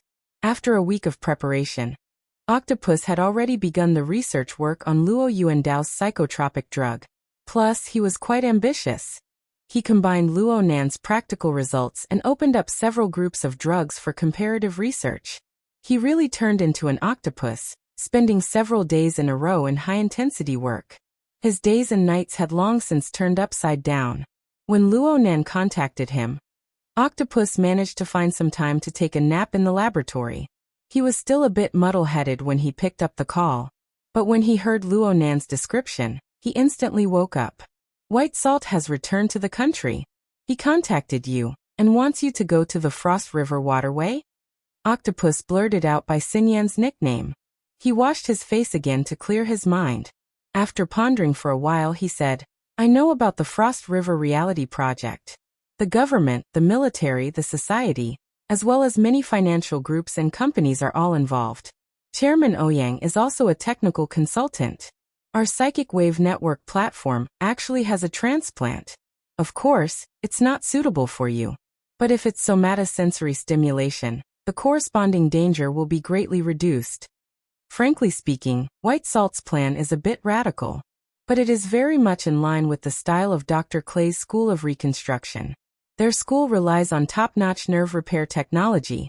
They are very happy to test the limits of the human body in every case. They work on these limits, combining repair and strengthening into one. There is no school that can match up to this advantage. Of course, you need to pay attention to controlling the intensity. Luonan roughly understood. Since Octopus said this, there shouldn't be any major problems. He thanked Octopus and hung up. He decided to follow by Xinyan's instructions. If this chapter is not finished, please turn the page. Following that, he followed the instructions on the key email and loaded the electronic key into his social authority system. He obtained temporary authority and connected to the Frozen Star system. Soon the system guidance arrived. Luonan followed the instructions and left Area C. He took the special elevator to the third floor of Frost River Reality. The elevator door opened, and two ushers dressed as female Starship soldiers said at the same time, Welcome, sir. The two guides saw Luonan, who had the face of a student, standing in the elevator car wearing eye-catching restricted peripherals. The latter half of the guide's speech was a mess. Luonan was able to confirm that the two guides were real people and not virtual images. He nodded in response and walked out of the elevator. It was completely different from the bustling scene below. Upon entering the third floor, it was extremely quiet. The gloomy black light and the dense light spots at the top formed a miniature starry sky environment. It was as if even breathing could be heard. Luonan could also feel that his arrival seemed to have caused trouble for the two guides, but he couldn't always explain. I'm just here for a physical examination. He could only feign ignorance and politely ask for relevant information according to the system notification. I want to go to Frost River number 3. How do I get there? The two guides, one with long hair and the other with short hair, were both charming and pleasant. The two exchanged a few glances when faced with Luonan's question. Only then did the short-haired guide speak. Sir, Frost River number 3 is an independent area. Can we confirm your corresponding authority? Okay. Luo Nan was just about to raise his hand when the long-haired guide made a hand gesture to the side of the scanner to release light. The light swept across Luo Nan's combat suit peripherals, and a pale yellow indicator light lit up. Luo Nan immediately received a system notification. Hello, respected customer. You have accidentally entered an unauthorized area. Please follow the instructions of the nearby guide, and leave as soon as possible to avoid causing any accidents. The two guides looked at each other again. When they faced Luo Nan again, they simultaneously revealed professional sweet smiles. Sir, you have also seen the situation. I hope you can cooperate. Wait, it's not that. Luo Nan could roughly guess that the authority on his wristband was not connected to the peripherals of Frost River reality. He was just about to explain when the electricity behind him stopped. This chapter is not finished. Please turn the page. The ladder door opened again, and someone walked out unsteadily. Another drunkard. Was Frost River reality an amusement center or a hotel or a restaurant? However, the person who came was clearly a regular customer. The two guides saw him and simultaneously bowed in greeting. Mr. Hu. The drunkard walked over. He looked quite young. He casually placed his arm on the shoulder of the short-haired guide. The latter hurriedly reached out to support him and revealed a sweet smile. Mr. Hu, what do you have in mind? Mr. Hu was still clear-headed. Give me a private room and an environment that can quickly hypnotize me. Let me sleep for a while. Yes, C7. These people can really drink. Okay, Mr. Hu. The short-haired guide supported Luo Nan and walked inside. She indicated to her companion to quickly solve Luo Nan's problem. Mr. Hu moved 2 steps sideways like a crab. He could not walk properly. He got closer to Luo Nan, and his drunken eyes swept over Luo Nan's face. At this moment he was stunned. He suddenly reached out to grab the goggles on Luo Nan's face. Luo Nan took half a step back and avoided the grab. He frowned. Mr. Hu. Fellow student. The two guides spoke almost at the same time, but they did not know what to say. It was clear that they could not handle this chaotic situation. Mr. Hu was about to reach out, but at this moment, there was a knock on the door. The door of a room at the end of the corridor opened, and a woman in a dark professional suit walked out. Seeing this person, the two guides seemed to have found their backbone. They called out at the same time, Manager Een. The lady also noticed the situation here and walked over. As she got closer, her appearance gradually appeared in the dim light. She looked to be in her 30s. She had a beautiful face and an elegant demeanor. Her exquisite makeup brought out the mature charm of a woman. Her gaze swept across Luo Nan and Mr. Hu's faces. She immediately smiled at Mr. Hu and said, Little boss, you got drunk the moment you came here. Do you think I specialize in sobering up soup? Mr. Hu was inexplicably afraid of her. He straightened his body and waved his hand. Sister Lu, I didn't mean that. Madame Een turned her face again. She wanted to say something to Luo Nan, but she saw this young man staring at her face blankly. He was clearly in a daze.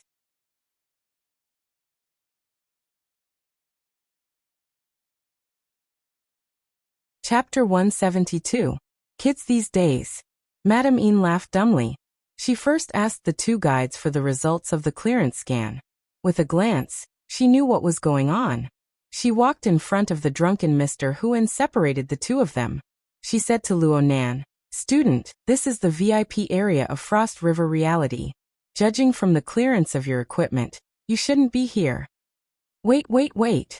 On the other side, Mr. Hu had sobered up quite a bit. However, when he spoke hurriedly, his tongue was not as smooth as before. After saying wait a few times, he finally managed to squeeze out the rest of the sentence. That brother, you look familiar. Can you take off the mirror and take a look? Although his words were rough, the meaning behind them was surprisingly polite. Luo Nan's heart skipped a beat. He carefully looked at Mr. Hu's face and saw that the outline of his face was a bit swollen due to excessive drinking. He actually looked a bit familiar. After thinking for a bit, he took off the goggles. With just this one movement, a piece of information suddenly popped up in the corner of his memory. Senior Hu. Aha, Luo Nan Junior Nan. Mr. Hu shook off the guide's support and came forward to give Luo Nan a hug. Luo Nan could not avoid it for fear that he would not be able to hold on and fall to the ground. Yes, Luo Nan remembered now. This Mr. Hu was the one who had brought the construction society, Yen Yongbo's lawyer, and a bunch of other people to Gear last week. He was the student council cadre who had come to visit. He was Xie Junping's best friend.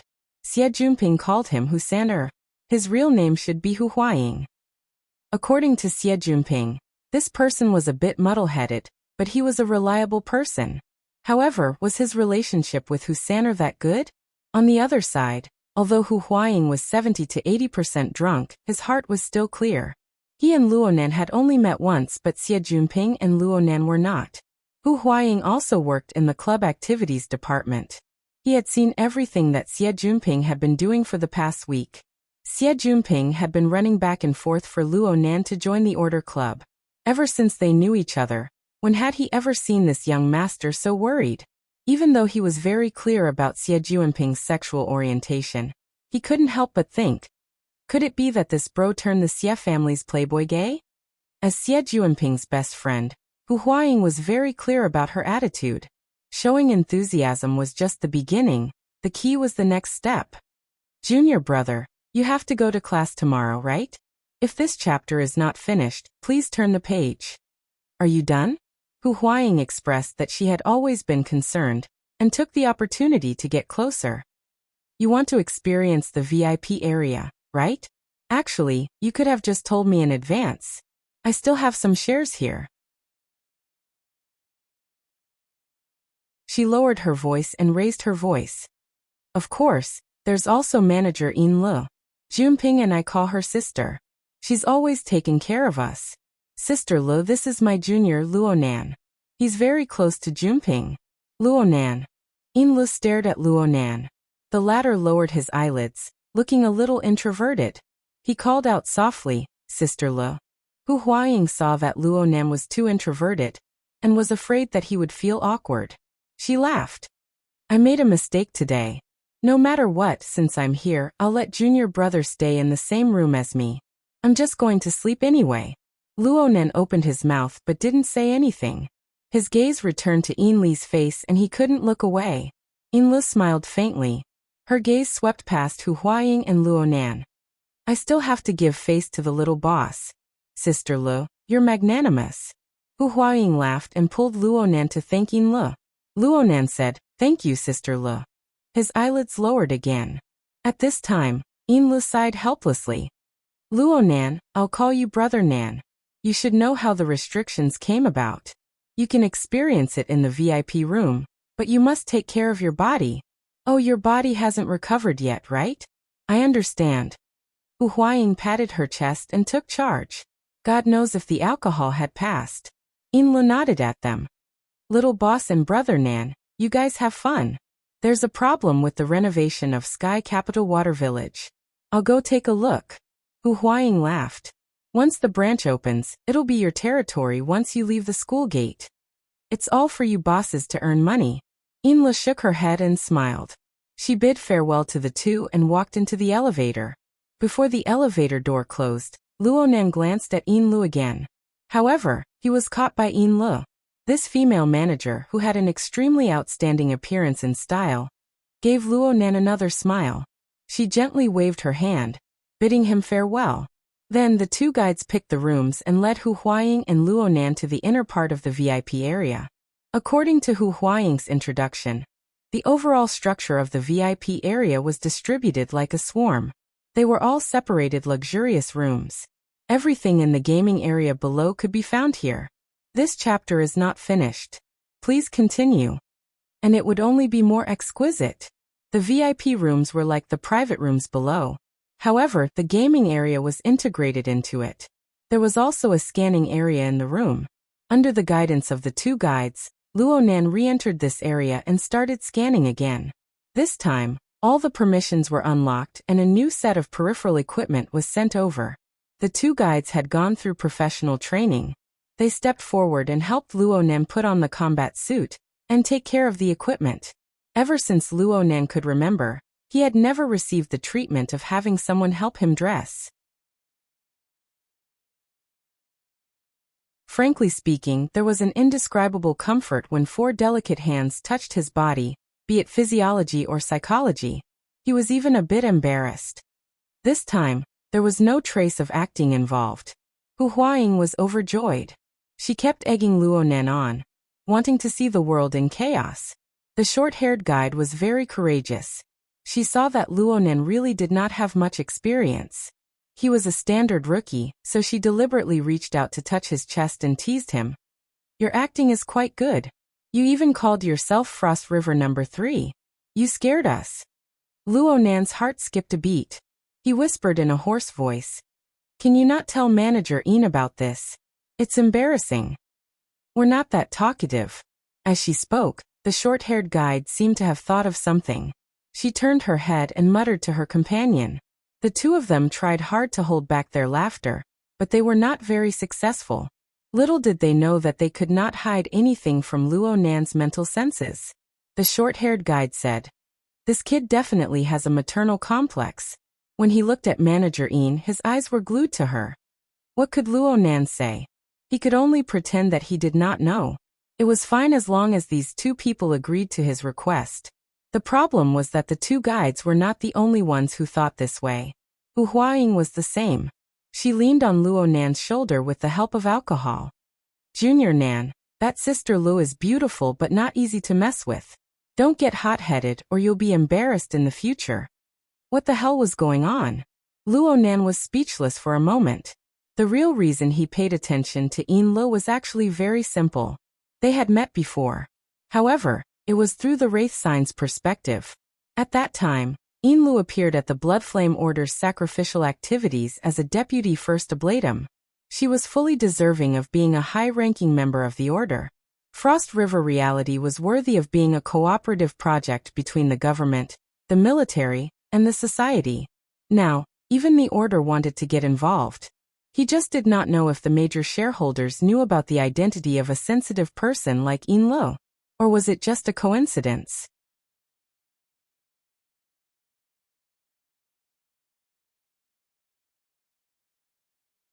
Chapter 173. Hu Huaying was still chattering away. Sister Lu is a talent in both technology and management. She was poached by the company at a high price. Apparently, she has a very powerful background. It's not like no one has tried to get her before, but they all ended up in disgrace. Luonan could more or less obtain some information about Ian Lo from Hu Huaying's chatter. This was in contrast to what he learned from the Wraith Sign. However, Hu Huaying quickly diverted the topic.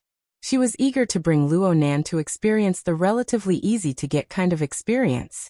Luonan's response to this was to wear a special tactical helmet peripheral to block out all of the outside world's messy information. The default option of the tactical helmet was augmented reality. The interior of the VIP arena room was designed to look like a starship. Coupled with a bit of AR technology, it was a pretty good immersive experience. However, Luonan soon lost his cool. The tactical helmet was gradually affecting his 5 senses to help him further enhance the experience. However, it was precisely this influence that stimulated Luonan's mental senses. Under the circumstances where his 5 senses were confused, his all-encompassing senses began to take over everything. Illusory and real scenes intertwined. In the end, the real side still prevailed. Under the clairvoyance of his mental senses, the light and shadow effects were revealed one by one. There was no longer any reality to speak of. Luonan felt a bit helpless. This was an unexpected trouble. If this trend continued, he would probably be cut off from virtual reality in the future. Hu Huaying and the two guides were absolutely unable to understand Luonan's feelings. After routinely asking a few questions about his impressions, they quietly retreated to avoid disturbing Luonan's immersion experience. They each did their own thing. Little did they know that Luonan's mental senses gave him a better understanding of their actions. The long-haired guide retreated first. The short-haired guide flirted with Hu Huaying for a while before leaving with a smile on her face. Hu Huaying's anger was ignited. It was not appropriate for her to be presumptuous beside Luonan. She could only laugh and curse as she went to the resting area to find a place to sleep. However, he soon received a call. It was probably one of his friends urging him to hurry up. After refusing twice, he could only helplessly get up and quietly leave the room. Just like that, Luo Nan was the only one left in the entire VIP room to carry out his boring attempts. After a few tries, he finally lost all his patience. He took off the tactical helmet and walked out of the high-class fully enclosed maglev cabin. He was lost in thought. This situation wasn't right. If it was only for normal people to use, it would be fine, but from Bai Xinyan and Brother Octopus. If this chapter is not finished, please turn the page. It was obvious that the association was involved in this project. There were a lot of mentally enhanced people like him in the association. If they all had this kind of out-of-character experience, then wouldn't the Frost River waterway become a joke? Luo Nan discovered that he might have taken a wrong path when he thought about this logic. He hurriedly looked down at his wristband and found the details of temporary privileges in the social privileges section. He then waved his hand. As expected, the system guidance with temporary authority had yet to end. It was still reminding him of the relevant location, and the target was still Frost River number 3.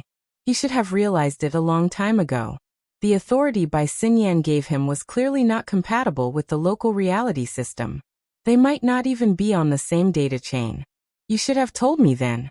But that deputy officiant is at the side. Am I thinking too much? Luo Nan felt that he had done quite a few unnecessary things just now. When all was said and done, he lacked social experience and his vigilance was too strong. Sometimes he made things complicated.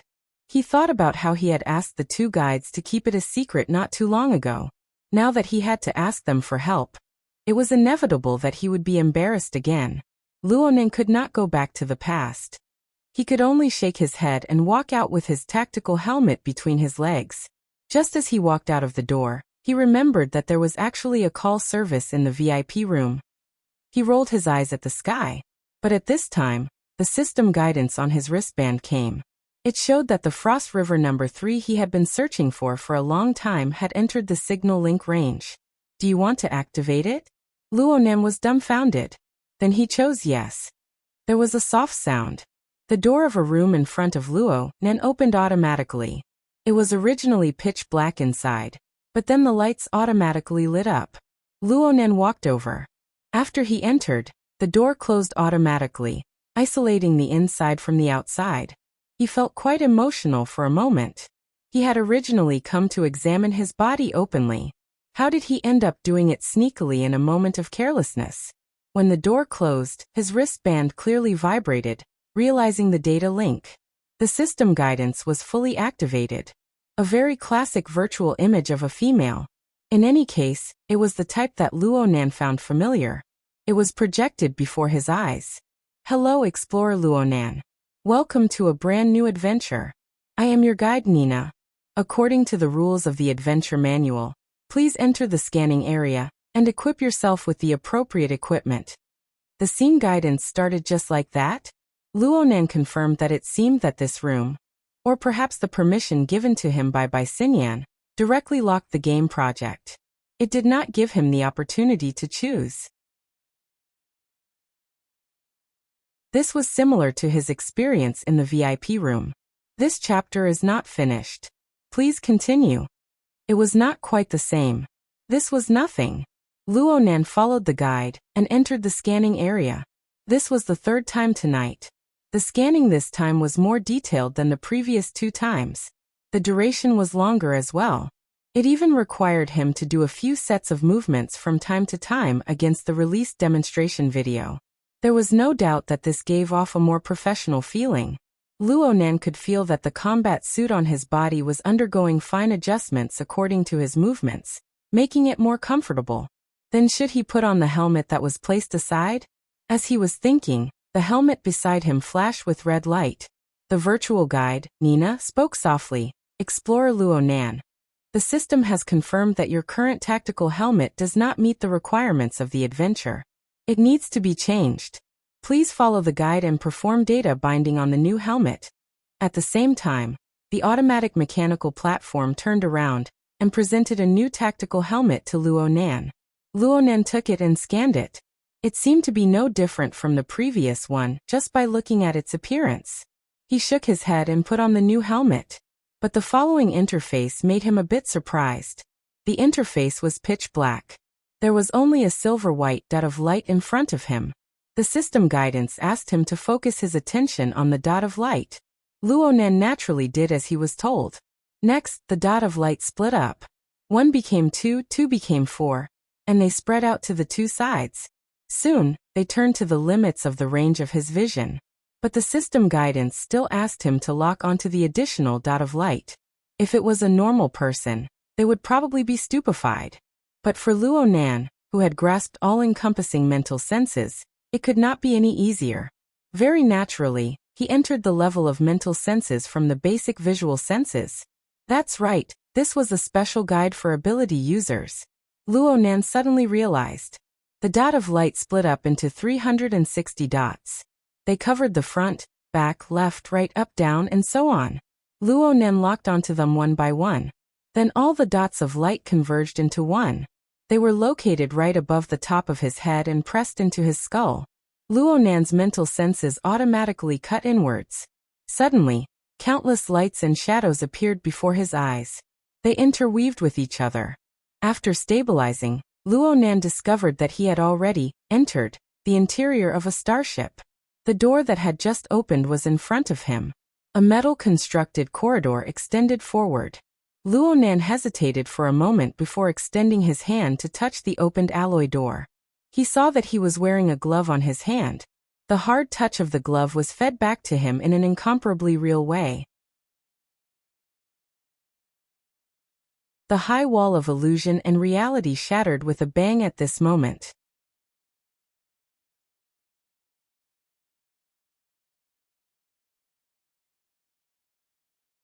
Chapter 174. On the east coast of Xia City, there was a dangerous section of the Huanhai Highway. Beyond the guardrail of the highway was a cliff.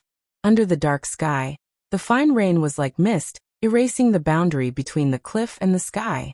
This Huanhai Highway was the first-class highway to be paved with magnetic pavement. In the beginning, it was used as a technical practice. Later, because of its status as a classic, it gradually became the preferred choice for street racers. Although the weather was bad, the thrill-seeking racers did not mind.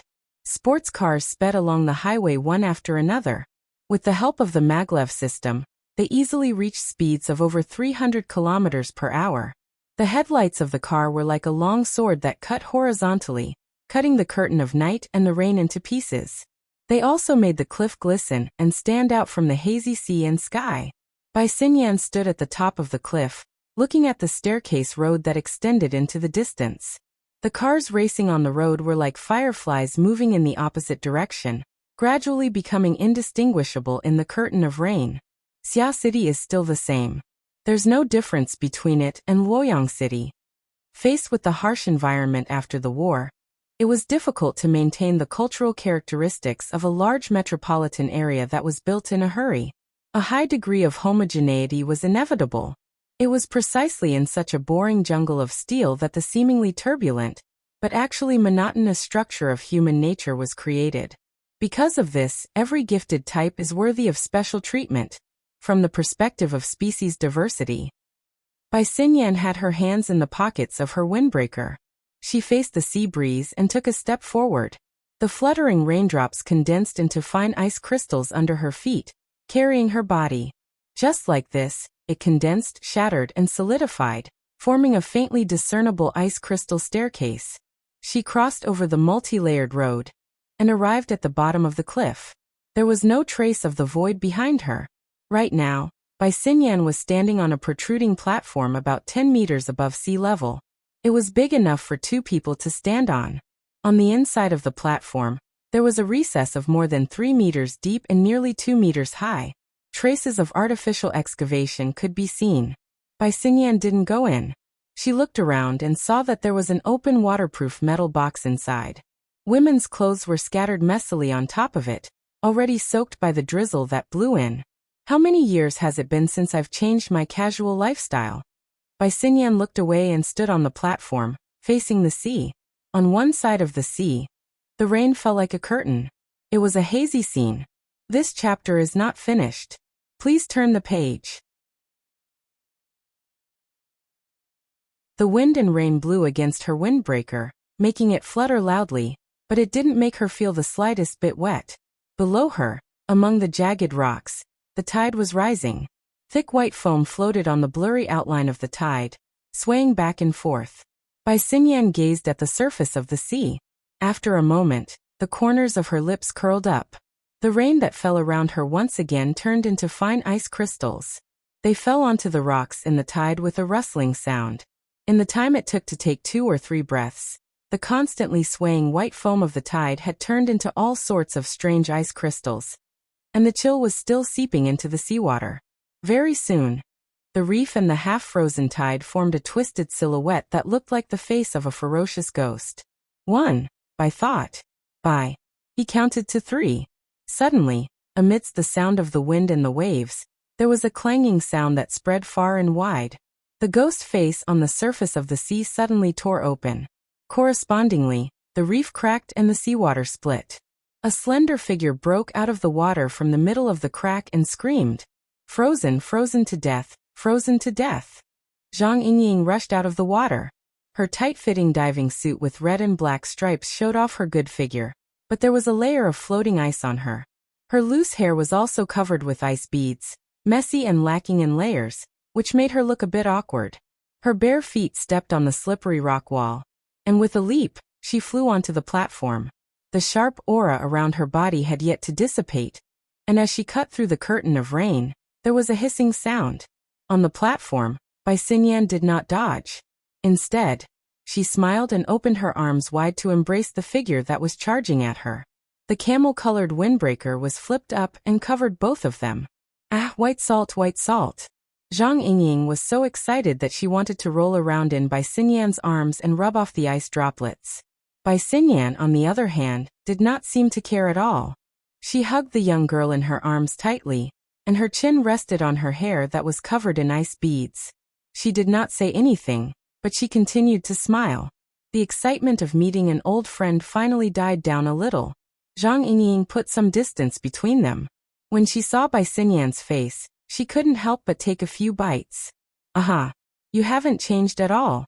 You've been in the lab all day and you haven't melted. But when she truly came back to her senses, she lowered her head to look at the surface of the sea, where the chill had yet to subside. She swallowed back the words she was about to say. Wow! How did you do it? This sort of freezing air has already far exceeded the scope of normal. You're no longer just an architect. This chapter is not finished. Please turn the page. An extraordinaire? Not yet. It's just a little trick. It's not the same as your white rainbow. But I haven't seen you for 3 years, and you've suddenly become very serious in your training. Zhang Yingying rolled her pretty eyes. Yeah. I'm making a fool of myself. I still want face. Do you? Bai Xinyan used her cheek to lightly rub against the young girl's delicate and slightly cool cheek. Zhang Yingying giggled. Then she asked Bai Xinyan about her plans. This time, we're in Xia City. We're going to be at least a month. How are we going to arrange our schedule? How about you live with me? We'll go play to our heart's content every day. I'm going to see the boss tomorrow morning. Then I'll deal with other matters. I also have an appointment tonight, but it's just a formality. Bai Xinyan's wristband vibrated as she spoke. She glanced at it and nodded slightly. The society has dug up quite a few new people in recent years. This scout is pretty good. Scout. Oh right. That fellow is your patient. Zhang Yingying's eyeballs swiveled. A few thoughts floated to the surface. Bai Xinyan saw this and knew that this scout was already registered with Zhang Yingying. She took the opportunity to understand the situation. The precision of this person's senses is very impressive. It's the precision direction, but it's closer to the microscopic. Why does he have the nickname Scout? This person, he really does have some talent. Zhang Yingying blinked. She was a bit baffled. You guys haven't met yet, right? How can you tell? I rely on my skills. Bai Xinyan shook her wrist, letting the data on her wristband be mapped out. Zhang Yingying could only understand a part of it, but she grasped the key information. Frost River Waterway. That fellow's nerves are damaged, and he hasn't even awakened yet. Can he hold on? TSK. Is there a need to torment him like this? Bai Xinyan smiled. When a patient receives treatment, he has to walk with two legs. One is confidence, and the other is obedience. Right now, I'm just strengthening the latter element. Zhang Yingying had a baffled expression. That fellow can be a bit jumpy at times, but he hasn't started yet, right? Yeah. He's not being disobedient. I just want to make him more obedient. Oh, pervert.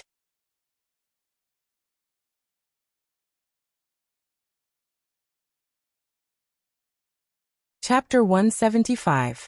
Luonan stood at the entrance of the metal passageway, experiencing the blurry boundary between illusion and reality. Nina's upper body appeared on his retina. Explorer Luonan, you need to make a short jump in order to infiltrate the planet's defensive perimeter. Please enter the jump pod. This scenario seemed familiar. The last time he was tricked into coming here by Emo Han, it was more or less the same. Luonan walked into the open metal passageway. The light gradually dimmed. At the end of the passageway, the operating console flickered with light. He could see the stars in the depths of space through the circular window. Behind the operating console was a classic high-back starship chair. Luonan walked over and sat down. Through Nina's guidance, he adjusted the equipment on the operating console one by one and revised the parameters.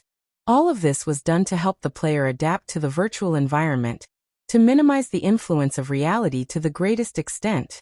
Luonan used his picky eyes to inspect the feeling of his fingertips, the changes in lighting, and the shifting of angles, but it was hard to find any obvious flaws.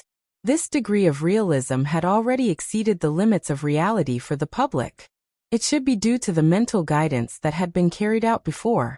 Everything was ready. The window displayed the meaningless coordinates of the adventure area. Nina's voice rang out once more. Please close your eyes and grasp your balance. Resist the dizziness from the short jump. The adventure begins. Luonan's body trembled slightly. A peculiar vortex of light appeared in front of the jump pod. The pod started and accelerated. The force of inertia pushed Luonan to the back of the chair, and the world spun and flipped. Luonan instinctively closed his eyes. The noise of electromagnetism and machinery, as well as the sound of an alarm in the distance, were exceptionally clear. Another jolt followed right after. The feeling of accelerated rotation suddenly disappeared, and the force of inertia flung him out fiercely. What welcomed him was an ice-cold stream of water. A muffled boom rang out and water splashed in all directions. Just as the pain arrived, an even deeper chill penetrated his bones. This was, without a doubt, a rough landing. In the Frost River Channel, the moment one fell represented the complete transformation from reality to virtual. The vast majority of the participants' perception was produced by the stimulation of the nervous system by electrical signals. Luonan's experience was more realistic than the vast majority of the participants. Compared to the miserable experience from before, this reality was much more realistic. This chapter is not finished. Please continue. Reality was still precious. He opened his eyes and stood up from the water. His surroundings were still pitch black, but there was a faint light flickering at the edge of his vision. The water below was up to his knees. The current wasn't slow, and it was bone-chilling cold. There were also broken pieces of ice floating on the surface of the water. When they bumped into him, he felt a slight pain. At this moment, the communication device on his collar vibrated slightly. Nina's slightly urgent voice rang out, mixed with some chaotic background noise, continuing to make the environment more real. Explorer Luonan, you've just experienced a failed short-range jump. Your combat uniform is damaged to a certain degree. Please take note of the relevant report. For now, please investigate the surrounding situation and send back the relevant information so that we can guide the next step. Before he could finish his sentence, a rustling noise came from the communicator. A strange voice said, "Welcome to the Frost River Bar. Please follow the waterway all the way. We have prepared wine for our guests to warm up." Nina's voice cut in again. "It seems that there are other people here. You can go on an unplanned adventure. Please take note." From the information sent back, the water of the waterway has been mixed with a strange substance. The water temperature has already reached below freezing point. Please move your body to avoid freezing.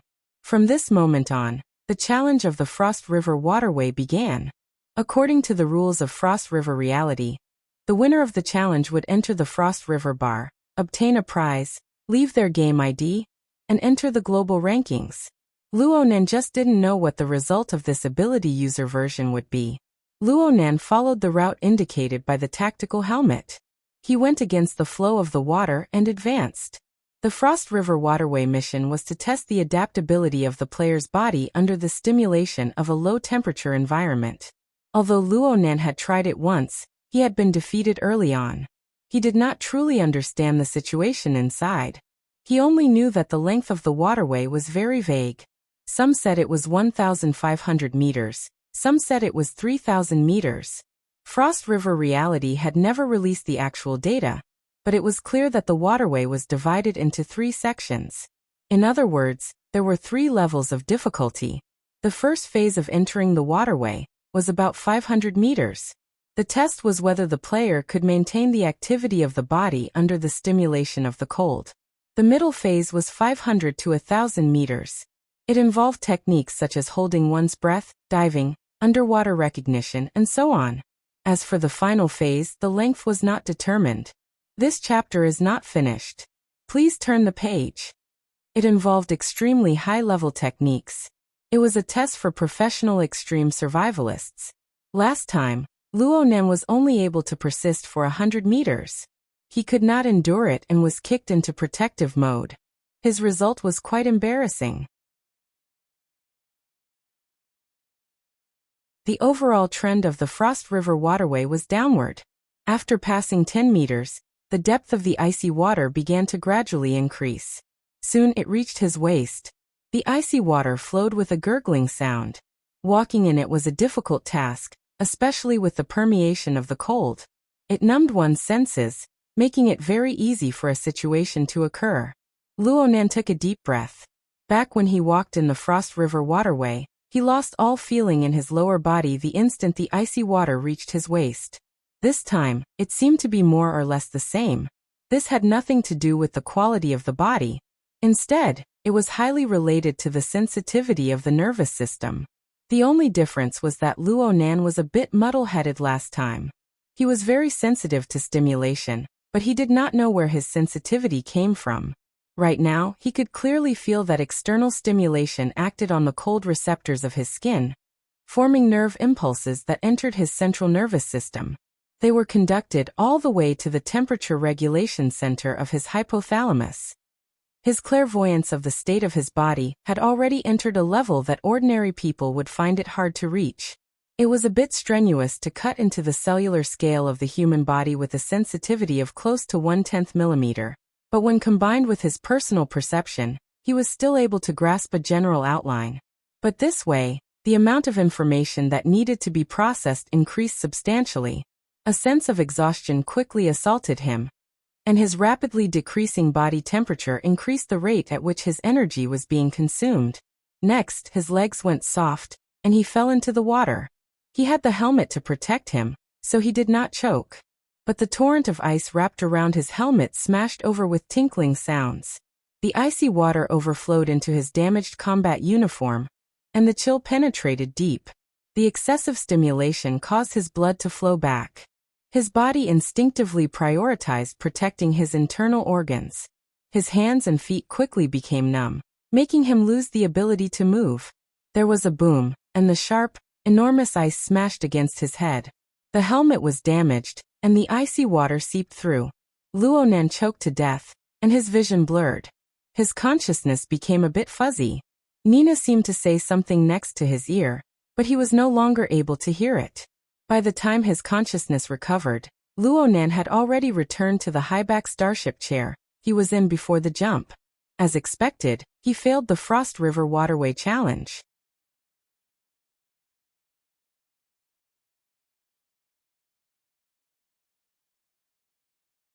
Chapter 176.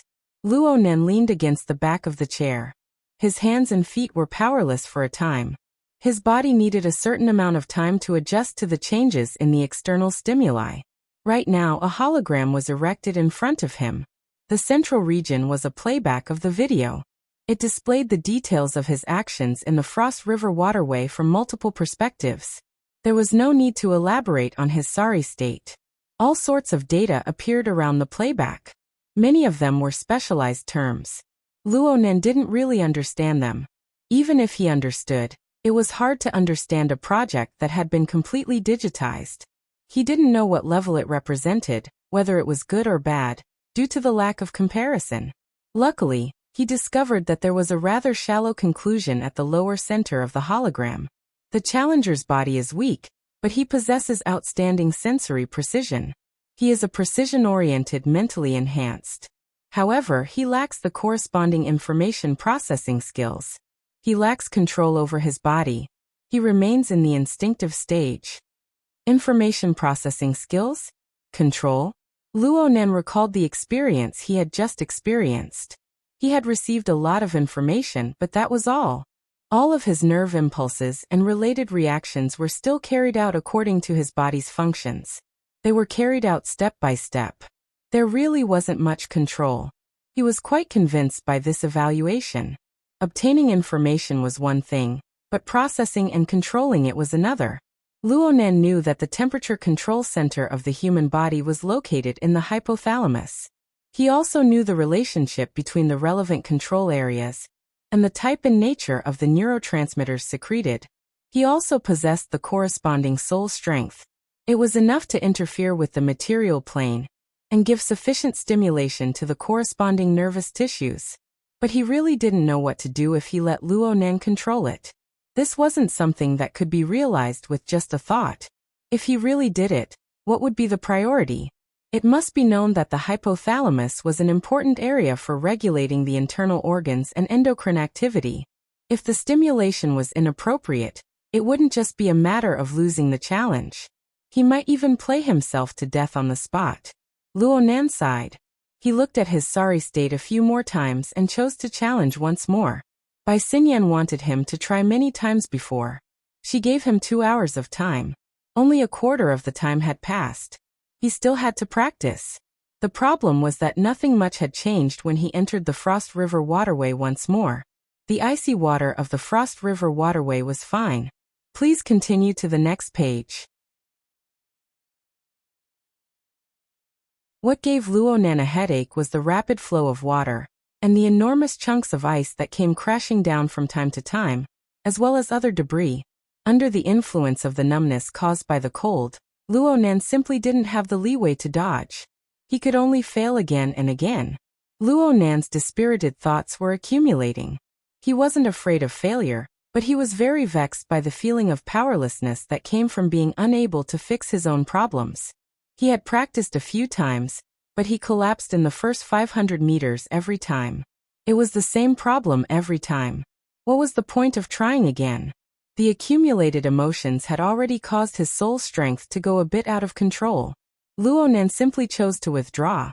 The sealed magnetic cabin opened, and the luxurious high-back chair was restored. Luonen sat on the chair, and was stunned for a moment. He smashed the armrest heavily and ignored the system notification. He took off his helmet and prepared to take a good breath.